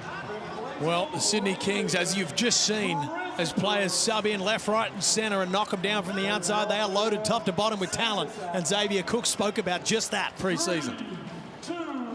You look at our roster, we have, what, 12 people on our roster that could potentially be starters on any other team in the league. And it's awesome to be able to compete against that at practice every day, because there is no weak links. At practice, we're pushing each other every day to get better. And the best thing about our team, we're real nitty-gritty, defensive-minded. I mean, I'm coming home with scratches every day and, like, excited to come to practice because I feel like I'm actually getting better every single day with the help of Gorge and the amazing coaching staff and the players we have around us. Don't worry, Xavier. Just keep trucking. Keep trucking this Tangerine timeout, and you'll be back in that MVP conversation. Quick, smart Damon Lowry. These two teams, like the Sydney Kings, yeah, they got 2 starting 5s. In their training sessions, like just about every team in the league, it would be highly competitive. That's why I got one word for you, Felix. What is it? Expansion. You know what? I was kind of thinking it'd be in Spanish. Expansion. Expansion. Expansion. I need more teams. Because I don't like seeing these superstars playing 24, 25 minutes a game. But that's a conversation for another day. Well, Casey Frank, what's happening with Jonah Bolden?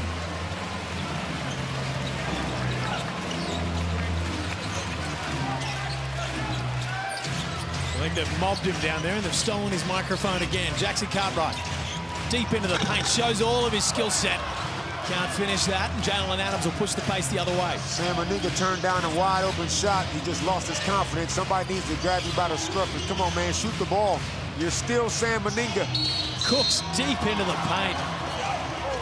The finger roll goes upstairs. When you play yourself into an offensive funk, it then carries over to the defensive end.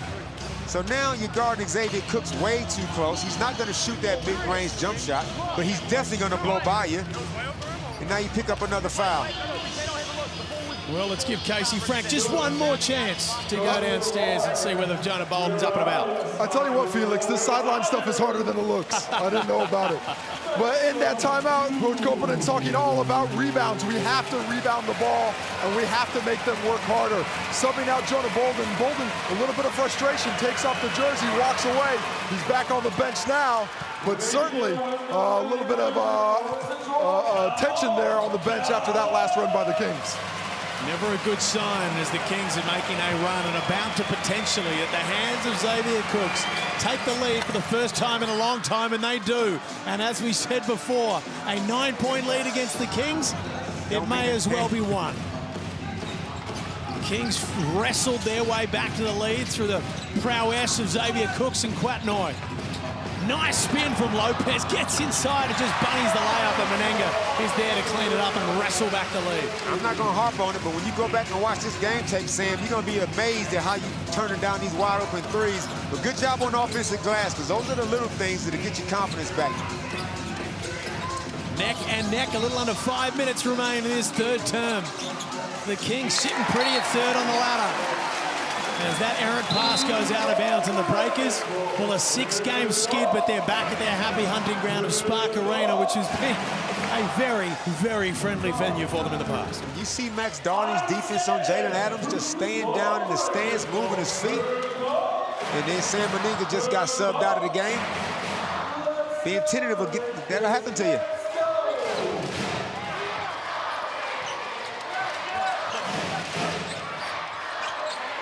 Lopez still looking to get his account underway in this second half after a monstrous first half from the young next star. Jackson Cartwright sizes up Adams. Finds McCarron, who's stranded on 199 3 points. That was a real bad, clunky offensive possession by the Breakers. Taco couldn't get open. Took too long for it to happen. And then Mitch McCarron turned down the 3-ball. And this is where you said before, Parker Jackson Cartwright, he can't do it all. 23 points on the night so far.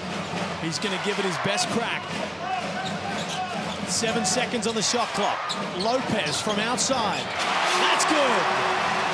Kareem Lopez, he's struggled from outside, but he hits it when they need it the most. Back out to a 4-point lead. He's struggled all season. 17%. He shot it as if he was 70%. Love the confidence. Noy well guarded by Darling down low. Adams sizes up Lopez, gets into the paint, finishes and one. The Sydney Kings will not go away. Jalen Adams, as we look at the replay, caught Alex Tui helping too much, but given the scouting report, you can do that on Kareem Lopez. But he's not going to hesitate like some people out there hesitating. He's going to let it fly. And damn the percentages. I feel like you're always a 50% shooter, Felix. You're either going to make it or miss it. Just let it go. That is remarkable confidence, and of course you are a Olympic-level coach when we talk 3-on-3, so that's the strategy.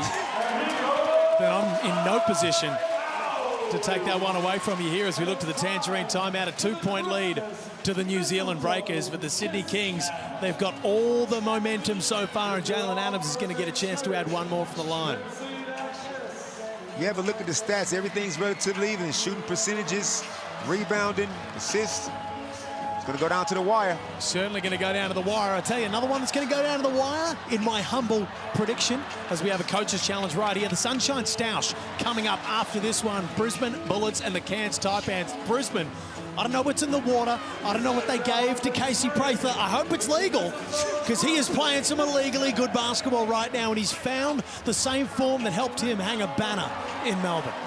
Those imports, all three of them, Bateman, Cook, Casey, playing great basketball. They get Josh Bannon back tonight. We'll see how they slot him back in. But that Stoush will definitely be Stoushy. Certainly full of sunshine as well. And this one, an Amy Coach's challenge is unsuccessful. The call will stand there. Tough one to use in a neck-and-neck game. Yeah, I don't like midway point of the third term. Yeah. That is a very, very, very tough one to challenge right there. And you can imagine if you could have it back, he would. Yeah, I don't know why coaches just can't resist the urge. Just let it go. Sometimes his call's not going to go your way. And the way this game is going, you feel like they're going to need that down the stretch.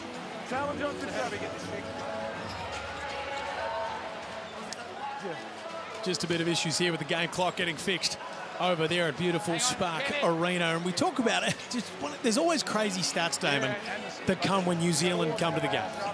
11 games, 11 different venues. We look back to COVID where they had to spend a whole year on the road.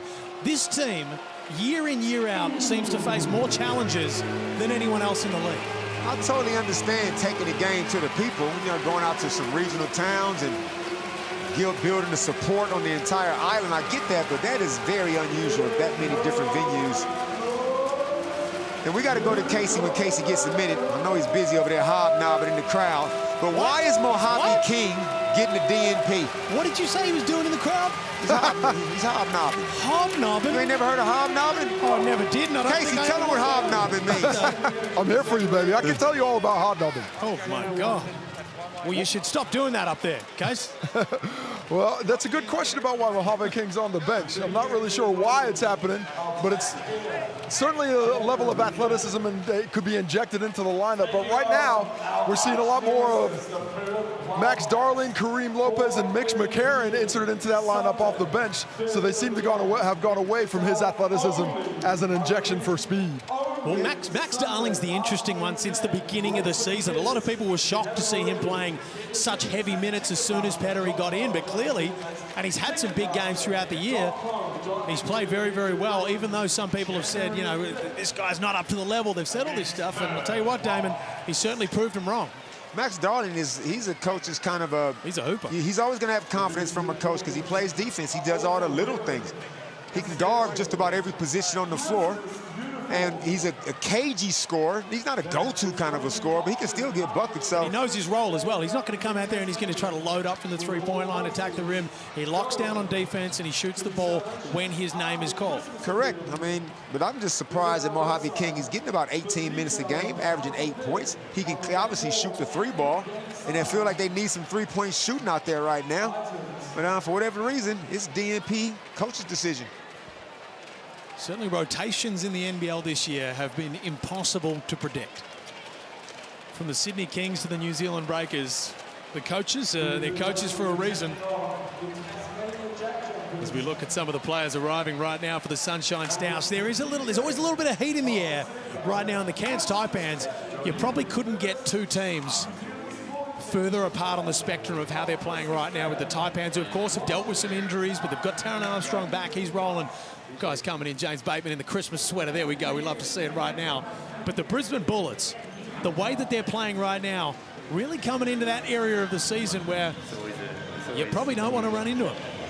Brisbane's playing basketball like Justin Schuller said preseason. We want to be in the finals. We want to make the playoffs. Is he playing tonight, Darren? I don't think he's going to get a DNP. Go put on some weight too, Santa. Now, Brisbane's playing quality basketball right now. Let that one slip last game against Sydney. In Cairns, they are not going to go the rest of the season without a win. They're going to beat somebody. They're going to find their feet. They're certainly going to find their feet. And if there's ever a time to do it, it's the old Sunshine Stoush. Just a tiny delay here as we get the scoreboard all working and underway.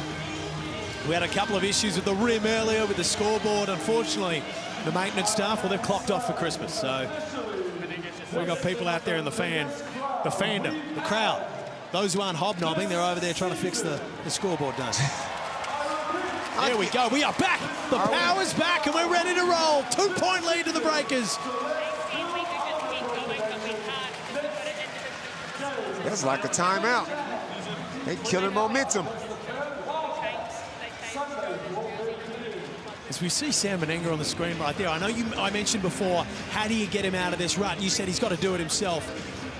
The sooner he can do that, the better for the Breakers. But right now, it almost seems like there needs to be some external action in that. Sometimes you need a Flavor Flav. You might be too old, not old enough to remember Flavor Flav. You need a hype man. I think Sam Menenga needs a hype man. Somebody come up to him and go, come on, man. Let's go. You Sam Menenga. You Mr. and Mrs. Menenga's kid. You their favorite son. You know you better than this. Shoot the ball, man. Let it fly. You're going to miss 100% of the shots you don't take. Right now, he's probably in his own head, and he needs some teammates to get around him. Certainly is, and I'm sure that winning will go a long way. Sometimes if you're playing poorly and the team's losing, you can stay in that rut, but I'm sure a couple of wins in that column will help Sam Menenga. As we're almost ready to get back underway here, Jalen Adams, he's certainly been iced out before going to this free throw line. The New Zealand Breakers, they got out as far as 9 points. Never quite pushed it to double figures, Damon, and we said you want to get there because a 9-point lead against the potent offense of the Sydney Kings, well, that is as good as 1 point in my book. If I'm Brian Gorgon, I'm okay. I'm only down 2, but I like the score. They only got to 64 points. It's not like it's a high-octane up-and-down game. Your defense is solid. Solid without being great, but... Does this delay hurt the Breakers or does it hurt the Kings? Because the Kings were charging. I feel like it hurts the Breakers because you're trying to get the hype, you're trying to get the energy from the crowd, and every time it's a stop, start, it just kind of kills your own momentum.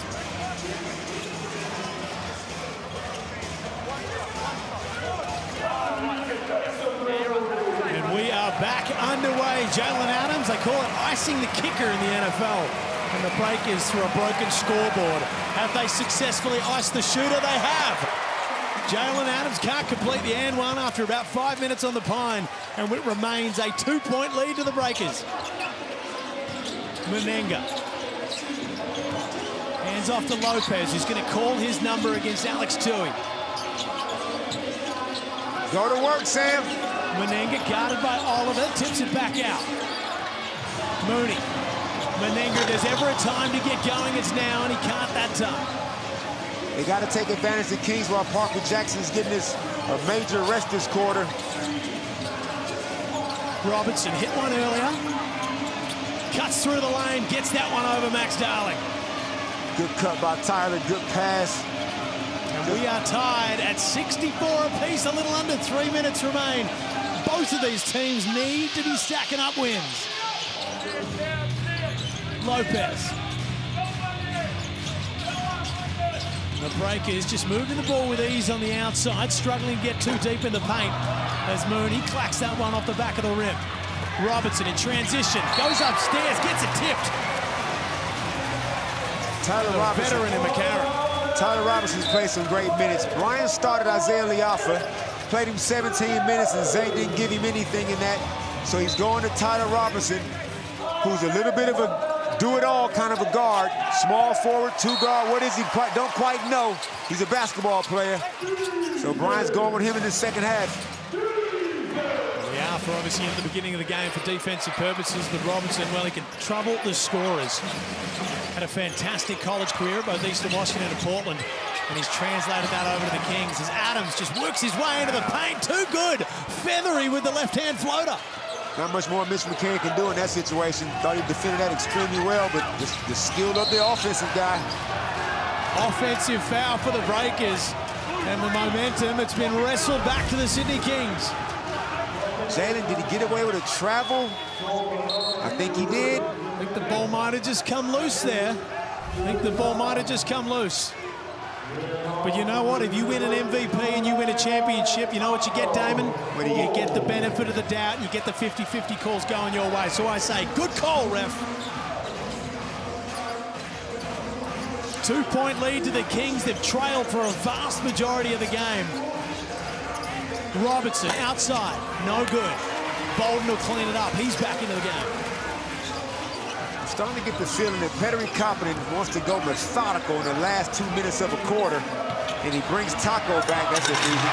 And Jackson Cartwright, the perfect dime at the perfect place for Taco Fall, who just puts it in the easiest fashion you will ever see. He might have came down and maybe clipped Cam Oliver. We don't know. I have to check the replay, but this is just methodical basketball. It was a 2-point game, less than 2 minutes to go. Yeah, he copped a stray. It wasn't intentional. Well, Damon, you've been asking, as well as we hope Cam Oliver's all good here, copping that stray elbow on the way down. You've been asking, hey, throw it upstairs. Throw it upstairs. Taco, when you catch it, don't bring the ball down. You must have liked what you saw just then. That's easy. You can't overthrow the guy. You don't have to get cute. No bounce passes, just put it up. And once he catches it and turns, that's it. It's all over. Taco Fall, he's certainly come under some tough scrutiny over the last couple of weeks with the performances of the Breakers, but you'd have to admit he's been doing absolutely everything that he can. Adams lines up Jonah Bolden, gets into the paint, finds Cooks on the outside. The disrespect from Taco Fall, and he isn't punished that time. And look at his transition. Mooney off the dime from Jackson Cartwright, can't finish. Dodged the bullet. Xavier Cooks was shooting 42% coming into this game, and he's going to get that wide open shot whenever he wants it. Steps back and draws the foul. A heads-up play from Jalen Adams. Gets Jonah Bolden up off his feet, and he will not be happy with that. Neither will Pettery Coppin. That's Jonah's 4th foul. Just undisciplined. Smart heads-up play by Jalen Adams. Gets himself to the stripe. You know what that is, Damon? That's the only flopping-esque play, even though it's on offense, that I will accept. That is a smart heads-up play there from Jalen Adams, and many a player would have been fooled by the same thing. Yeah, 100%. You come out of your stance, you get out of your frame, and Jonah's got to be better than that because he already had the 3 fouls. I'll tell you what, the free throw line has not been the friend of either team throughout this game so far. It's the roaring crowd at Spark Arena that's just causing mayhem for the Kings at the line. Jalen Adams completes one. And a 1-point lead, 52 seconds remain in this third quarter.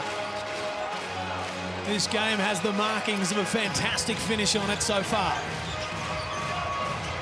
Taco Fall, a little too high if you can believe it on the pass. Fumbled it. Well, Pepe turns down the three on the outside, gets in, finds Robertson on the cut. Back to La Pepe. That's no good. McCarron will clean it up. 1 second differential between shot and game clock. Parker Jackson Cartwright in no rush. Just flatten it out. He nailed a heroic three-point fadeaway on the buzzer of halftime. Can he do it again here in the third term? Gets it to Darling. Cashes it! And the Breakers, with a second remaining, wrestle back the lead, 69-67. It is all happening. Friday Night Hoops, a 2-point lead at three-quarter time. Final term coming up next.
It's a 2-point lead to the New Zealand Breakers. It's been a seesawing affair. The Kings make a run. The Breakers answer back, and then the Kings, well, they got more punches left. This last quarter, Damon Lowry is set to be a cracker. The Breakers, they're looking like the Breakers of old, but the Sydney Kings, they will not say die. No, they won't. We got 10 minutes to go. The Breakers are 10 minutes away from playing a complete game of basketball. Defense has been pretty good. Offense has been good in patches. Who's going to step up in this last quarter? Taco Fall back into the ball game. He's shown no respect to Xavier Cooks from outside. Jalen Adams can't get the Sydney Kings fourth quarter account underway. Cooks will fight for the rebound but come up empty. I know that, yeah. Yes, it's New Zealand's ball, but that is not sustainable. Jalen Adams, that wide open shooting threes, you are playing with fire. Certainly playing with fire. They didn't get burnt that time, but you don't want to do it too many times with a player the caliber of Jalen Adams. Jackson Cartwright slips going through the paint, finds Darling. The Breakers have recovered. Lopez spins, gets in, foul and run. Lopez gets the account underway for the Breakers, and he's having himself a game. Wow, is he ever? The determination and commitment to get on the rim. Spin move, cuffs it, takes the contact, and finishes. 17 years old, another year to come for the Breakers in the Next Stars program, and he's not doing it. Pegging threes from the outside, taking the easy option. That is 17, make it 18 points. Hard fought at the rim against grown men. Increíble. Vamos, Karim Lopez. Great pass from Xavier Cooks, gets it inside. No need. And Taco Fall just comes in a little too much and a little too late. I know you want to block the shot, but this was... Taco Fall just coming in there like a semi. Yeah, a bit clumsy. You don't want to go racking up these early fouls in this quarter. How in a game this tight, what's a big lead? If you 9 points, is that a big lead? What's a big lead? In a low-scoring game? Well, 9 points proved to be absolutely nothing for the Breakers. So I'd say you want to get that out to double figures at minimum, especially with the Sydney Kings' capability from the three-point line. They can wipe out a 9-point lead very, very quickly. Jalen had 20 points, 10 assists last time these two teams met. Just got the 9 points, 8 assists now, but always dangerous when he's on the floor. And Jalen Adams' struggles continue from the free-point line, from the free throw line, and you can hear that Spark Arena crowd. They can smell a Breakers victory here. A 6-game skid for the Breakers. Finds Taco Fall, down low, too big, too strong, too easy. Simple basketball. Kings look to answer back. Cooks throws it upstairs. Oliver can't corral it. And the Breakers, they wrestle back the momentum. This is smart. It's a whole bunch of window dressing, a whole bunch of misdirections. We look at the Amy replay. Guys are clearing out, popping out to the three-point line, leaving Taco underneath the basket, taking away all the help. That is smart offensive stuff. Darling gets Noy off his feet, goes upstairs and throws it down. The Breakers are back. Hell yeah, darling. I missed that. That's what he was doing early in the season. And Taco Fall created all that chaos. They are so worried about him down low that he gets a wide open freeway to get down the basket and two-hand flush. This is some good offensive execution. All the momentum with the Breakers, but I'll tell you what, the Breakers have pushed this lead out before, and the Kings continue to answer back. When will they do it? Well, they got plenty of time to go. Jalen Adams, the head of the monster. Let's watch this offensive set. They clear everybody out high, and then just let Taco duck in. They didn't get him that time. Jackson Cartwright attacks the paint. 10 seconds on the shot clock. Finds Lopez on the outside. Jabs down Cooks. Can't complete. And the Kings will have a chance to eat into this lead. A little under 8 minutes remain. Cooks can't have success with the floater that time. It's been his go-to weapon. It lets him down. Jackson Cartwright works off the on-ball. Darling, he threw it down. He can't complete it from distance. That's great offense, though. And the Kings with every chance to go. Two, he can't complete. And Xavier Cooks is whistled. And here comes a tech if he ain't careful. Xavier Cooks has been working the Sydney Kings, the best second chance points team in the league. And Xavier Cooks none too happy with the call. Looks like Xavier pushed Kareem first. Couldn't quite tell. But Brian's gonna let him sit anyway because he's in his feelings right now. 68-76, the New Zealand Breakers lead, and they've got all the momentum right now. But the Kings, you just get the feeling they're going to answer back. The Sydney Kings, of course, they got out the Breakers to 9 points earlier, and the Sydney Kings wiped that lead out very, very quickly. What are they going to have to do to get back into this one, Damon? A 9-point lead is okay. I mean, if you're down 9 in the first quarter, second quarter, but now the game starts to get a little tighter. It's late in the game. Still plenty of time, obviously, but the momentum is all going to the Breakers. They're running good half-court stuff. Taco Fall is rolling. You can see Brian's team, they're all getting sucked in. I don't know what two guys are supposed to do with a guy 7'6", but it's leaving the perimeter wide open. Guys like Kareem Lopez hits the occasional three. Max Darney hits a three. Then he's attacking closeouts. This is the offensive potency that they can have if they make Taco a focal point like they're doing. Well, Petteri Koponen said in the pre-game, he said it in the media during the week, they've got to find the system that works with Taco Fall out there on the floor. 76-68, the Breakers with the momentum, but you just get the feeling, the flow of the game so far that the Sydney Kings, they've got more than one punch left in them. And he's given, and he's given Taco Fall, he's giving you small doses. Not nothing that you can exploit for multiple minutes, 3 or 4 minutes at a time, but he can have a massive impact. Now Jonah Bolden checks in, see if he can stay on the floor. Jackson Cartwright, the hard show from Cam Oliver. Cartwright steps back, can't complete. Oliver will pull it down. 3 solid defensive possessions just when they've needed them for the Sydney Kings. Still well and truly in this ball game. Noy, he was the hot hand in the first half. Can't get it there as it rattles out. Sydney Kings 5 of 21. Full court steal from Alex Tui. And he'll go the other way, spin back, draw contact in the process. Looks like he might have tweaked an ankle. Karim Lopez, the 17-year-old next star, just grabs at his ankle there as we hope everything's okay.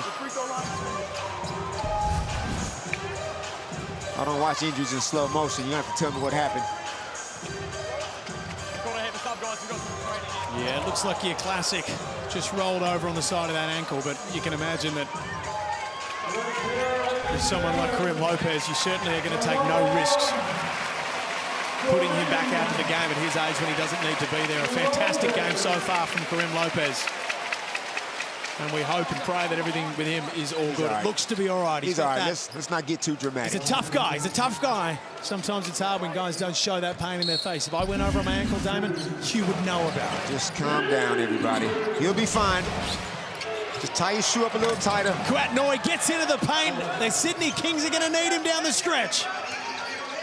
Breakers got to be careful they don't try to protect this lead and just keep playing ball. Good defense in the backcourt goes unrewarded from Jalen Adams, but you get the sense that the Kings have just perked their back up a little bit. Oliver guarding Menenga, finds Jackson Cartwright in the middle, but he's blown the layup. Adams the other way. Finds Bruce, who turns down the shot in dramatic fashion, gets it tipped away, and the Breakers are out.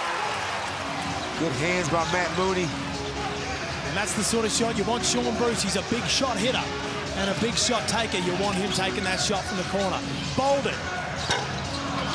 can't complete. A lid on the rim for both teams down the stretch. 6-point lead to the Breakers. A little under 6 minutes remain. Tui through the middle.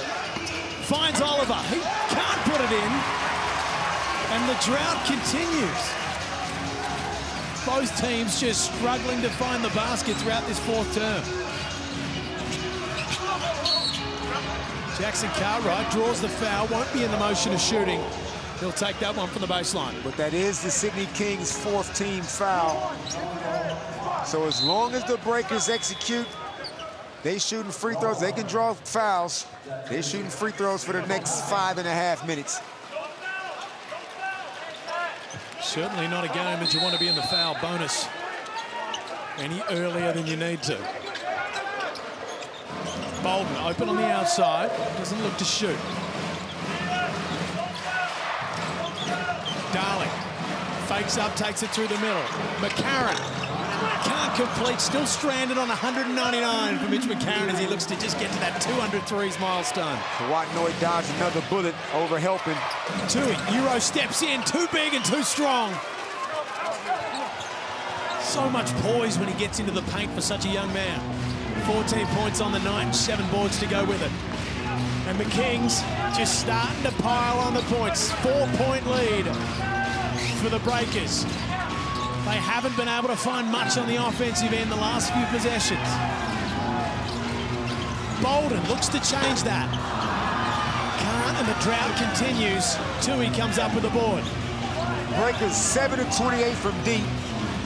Living and dying by the three-point shot instead of trying to punish the Kings inside.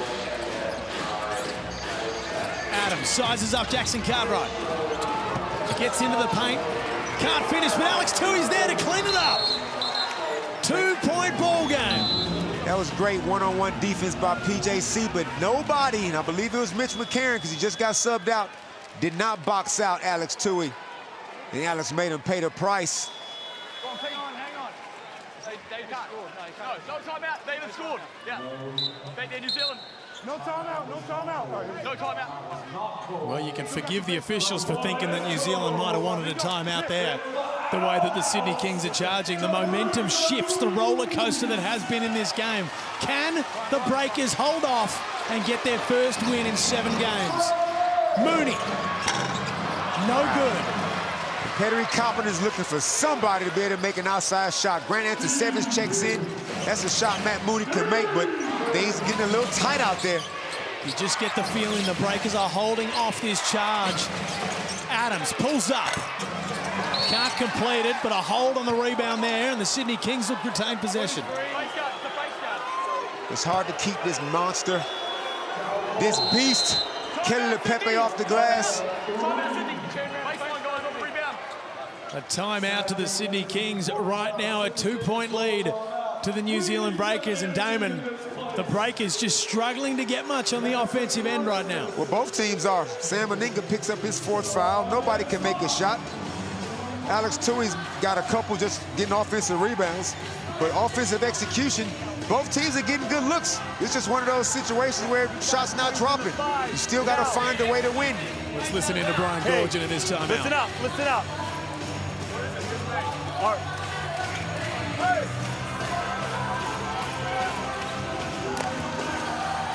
Billy Tomlin, he's not mic'd up, is he?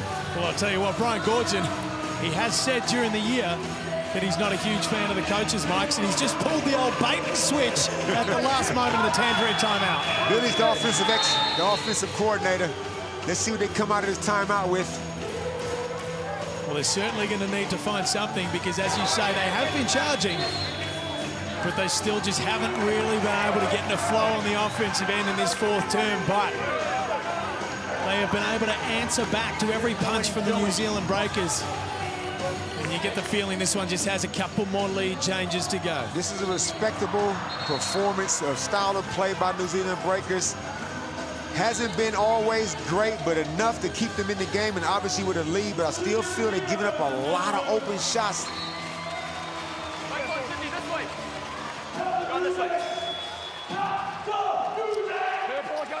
Casey Frank, if you can hear me right now, I just want to get a sense of the atmosphere right now in the building, because we know that's throwing the Kings off at the free throw line, and you can almost hear it through the screen. I'll tell you what, Felix, this is a loud building. It's been a while between drinks here in Spark Arena, and they're making noise today, in particular on the defensive end of things. We can certainly hear it. There is no hobnobbing going on in that crowd. I'll tell you what, Damon Lowry, that travel will send the ball the Breakers' way. Tui got a little excited. Little under 4 minutes remain. 12 days of Christmas, that means 12 consecutive NBL games. Possibly, for the Nuffies out there, the best time of the year. 100%. Darling harassed by Tui. Finds Antisevich, who gets the nice pass inside to fall. You see, they ran the same play. They clear everybody out and let Taco duck in. You sag off Grant Antisevich, he can make that 3-ball, but he just put it up high. Noy pulls up for the floater, and that's good. They're about to run the exact same play. Breakers fans are up and about. Exact same play. Zabe sagging, you reverse it to Grant. Grant had a wide open 3 if they had gave him the ball. Jackson Cartwright sizes up Adams. Finds Antisevich on the outside. That's good! Over-helping. Antisevich. Over-helping. Xavier Cooks got caught peeking. 1 pass away. Can't give up a 3-ball. That's huge. Parker Jackson Cartwright has been looking for his Robin over the last couple of weeks.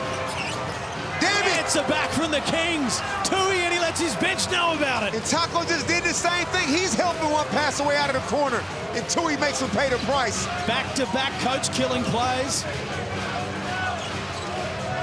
2 minutes 20 remain. 2-point lead to the Breakers.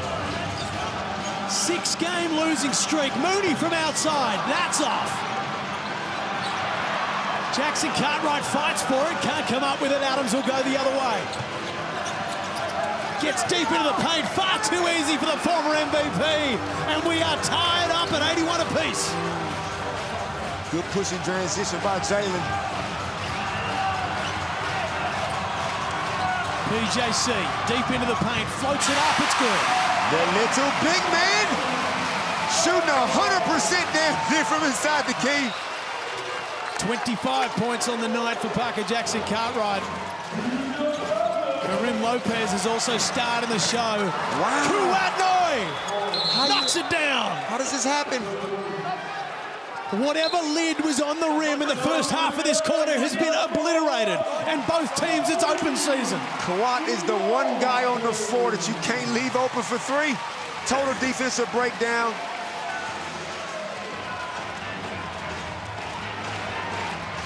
The Kings have wrestled back a 1-point lead.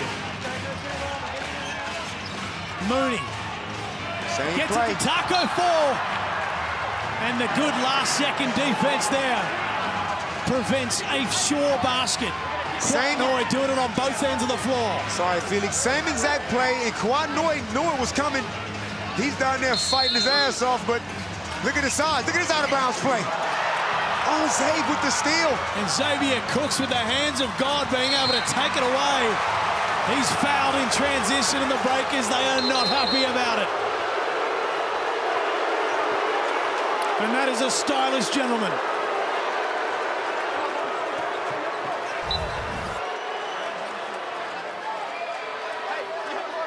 Zabe just lost the ball.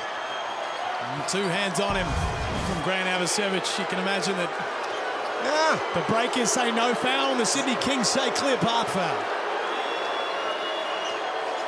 But it doesn't matter what anyone's saying because the Kings will get it the side ball.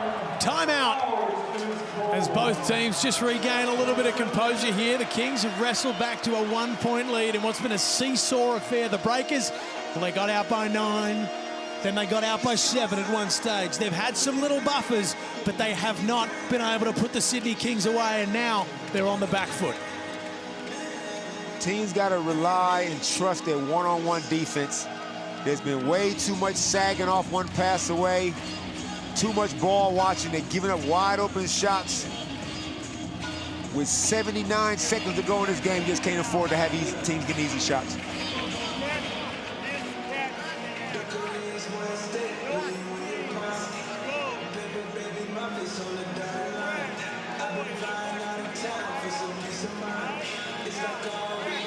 Brian Gordon trying to draw up something. You got Petri Coppinen, 2 offensive masterminds. I'm loving Petri Coppinen's work. You got to execute on both ends of the floor in this last 69 seconds. Both of these coaches sweating. The Breakers, well, 6-game skid can be ended and they can push their Spark Arena winning streak. They can push that winning spree to 7. That last out-of-bounds play, Taco, they had it. He walked to the front of the rim, but he brought the ball down, and Xavier got a hand on it. Casey Frank, what did you hear in the Sydney huddle? Well, Gorge wants the ball in the hands of Xavier Cook. He's going to get this catch on the wing. We're going to see some action, and then Xavier Cooks is going to have the isolation. Well, let's see if he can be Nostradamus right here. Jalen Adams takes it instead, and he makes the right move. He's fired up, and the Kings are out to a 3-point lead. A little over a minute remains. The Breakers have been in a free fall down the ladder, and the Sydney Kings have been slowly working their way up. PJC can't complete it, rattles out, but Taco fall. Get off the rim, Taco. He'll get a chance to go to the free throw line and cut this to 1. Total breakdown by the Kings. Gave up a wide open Parker Jackson Cartwright 3. Taco there to clean it up and get fouled. You just cannot be having these defensive breakdowns. And Taco can't be just hanging on the rim. Come on, man. We've had enough delays. What's Taco shooting from the foul line? 0 for 3. Certainly hasn't been able to find his rhythm from the free throw line. No hack-a-shack on him so far this season. But again, he pushes that 0 for 4. And Pettery Coppinen just lets out a big sigh there. You can imagine he'd have a few choice words when players don't make free throws, Damon. The Jalen Adams pick and roll. They're getting ready to see it again. Converts that one. We are back to a 2-point ball game. Under a minute remains. The Sydney Kings in no rush. Cooks guarded by 4.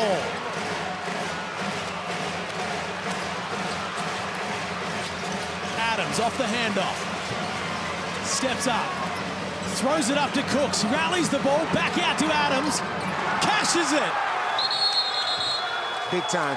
2-possession game, 4-point lead to the Sydney Kings, who have refused to say die. Jalen Adams is big time. He's clutch. Those first couple quarters don't matter. Ball screen, they iced it. Cookie just hit him with the pass. Elbow jumper.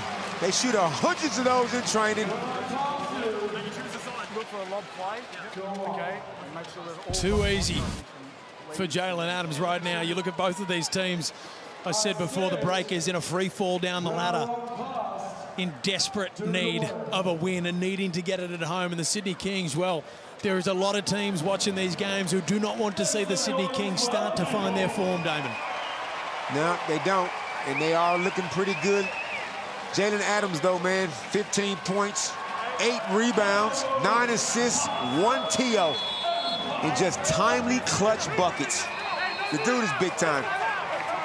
Now, if you're the New Zealand Breakers, you don't need a 3 right now, but you definitely need a quick 2. Kwatnoi leads all scorers with 26 points, 10 of 14 from the field.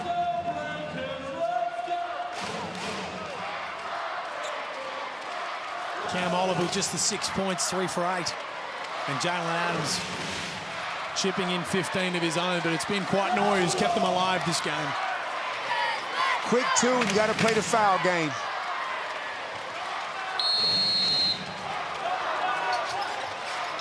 A little under 30 seconds remain. A 2-shot ball game as the Breakers, it comes loose, and Kwatnoi comes with it in transition, and Tui potentially puts a seal on it. Breakers, they need a 3. Mooney can't complete that one. They'll get another chance. Lopez steps back, 1 foot. That's no good, and Tui comes up with the board. The Sydney Kings down 9, down 7 at separate parts of the ball game, refuse to quit. And right now, 6-point lead going to the line, a little under 4 seconds remain. They're going to get themselves another win. Great gutsy win by the Kings. Executed better down the stretch. When you got a go-to guy like Jalen Adams, just makes plays. The Breakers came down and couldn't execute, couldn't get anything good offensively. Heartbreaking stuff for the Breakers, who have been in such desperate need of a win. 11 games, 11 different venues. They finally get back to Spark Arena. They had it in front of them, and they've coughed it up. Adams puts a stamp on it, and he waves goodbye to the Spark Arena crowd. Jackson Cartwright gets that one thrown out of there, and the Sydney Kings refuse to quit and get another big win in what's been a massive season in NBL 25, 84-92. We'll see Kwatnoi, our Foot Locker player of the match. Big shot, Kwat was big time. 26 points, only missed 4 shots. 26 points, 10 of 14 efficient, and as you said, Damon, whether he goes 1 of 14 or 10 of 14, the confidence is there. We'll be on up next to wrap it all up.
put out there. Tough loss. But how was it playing again at our home, Stark Arena? It was great. Thank you guys for coming out. It's been a long 48 days since we've been here. Appreciate all your support, and we're going to see you at the next one. Thank you, guys. Max, you played in a lot of arenas all around the world, but when Breaking Nation is behind us, how does it feel? Feels great. Feels like you guys are a sixth man out there, and that's what we need. So keep bringing the support. Thank you, guys. Thank you, Max. Let's hear it for Max Starling, your BZ Breakers. We're taking on Tasmania Jack Jumpers on Christmas Day in Hobart. Make sure you watch it live. TNT Plus, 8 p.m. New Zealand time.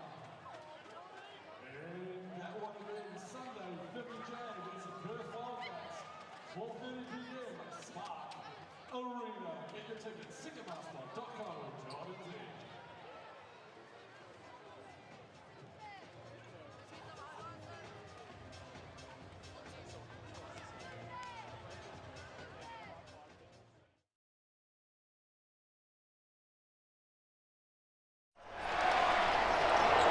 This program is brought to you by Hungry Jack's and Bunnings Warehouse.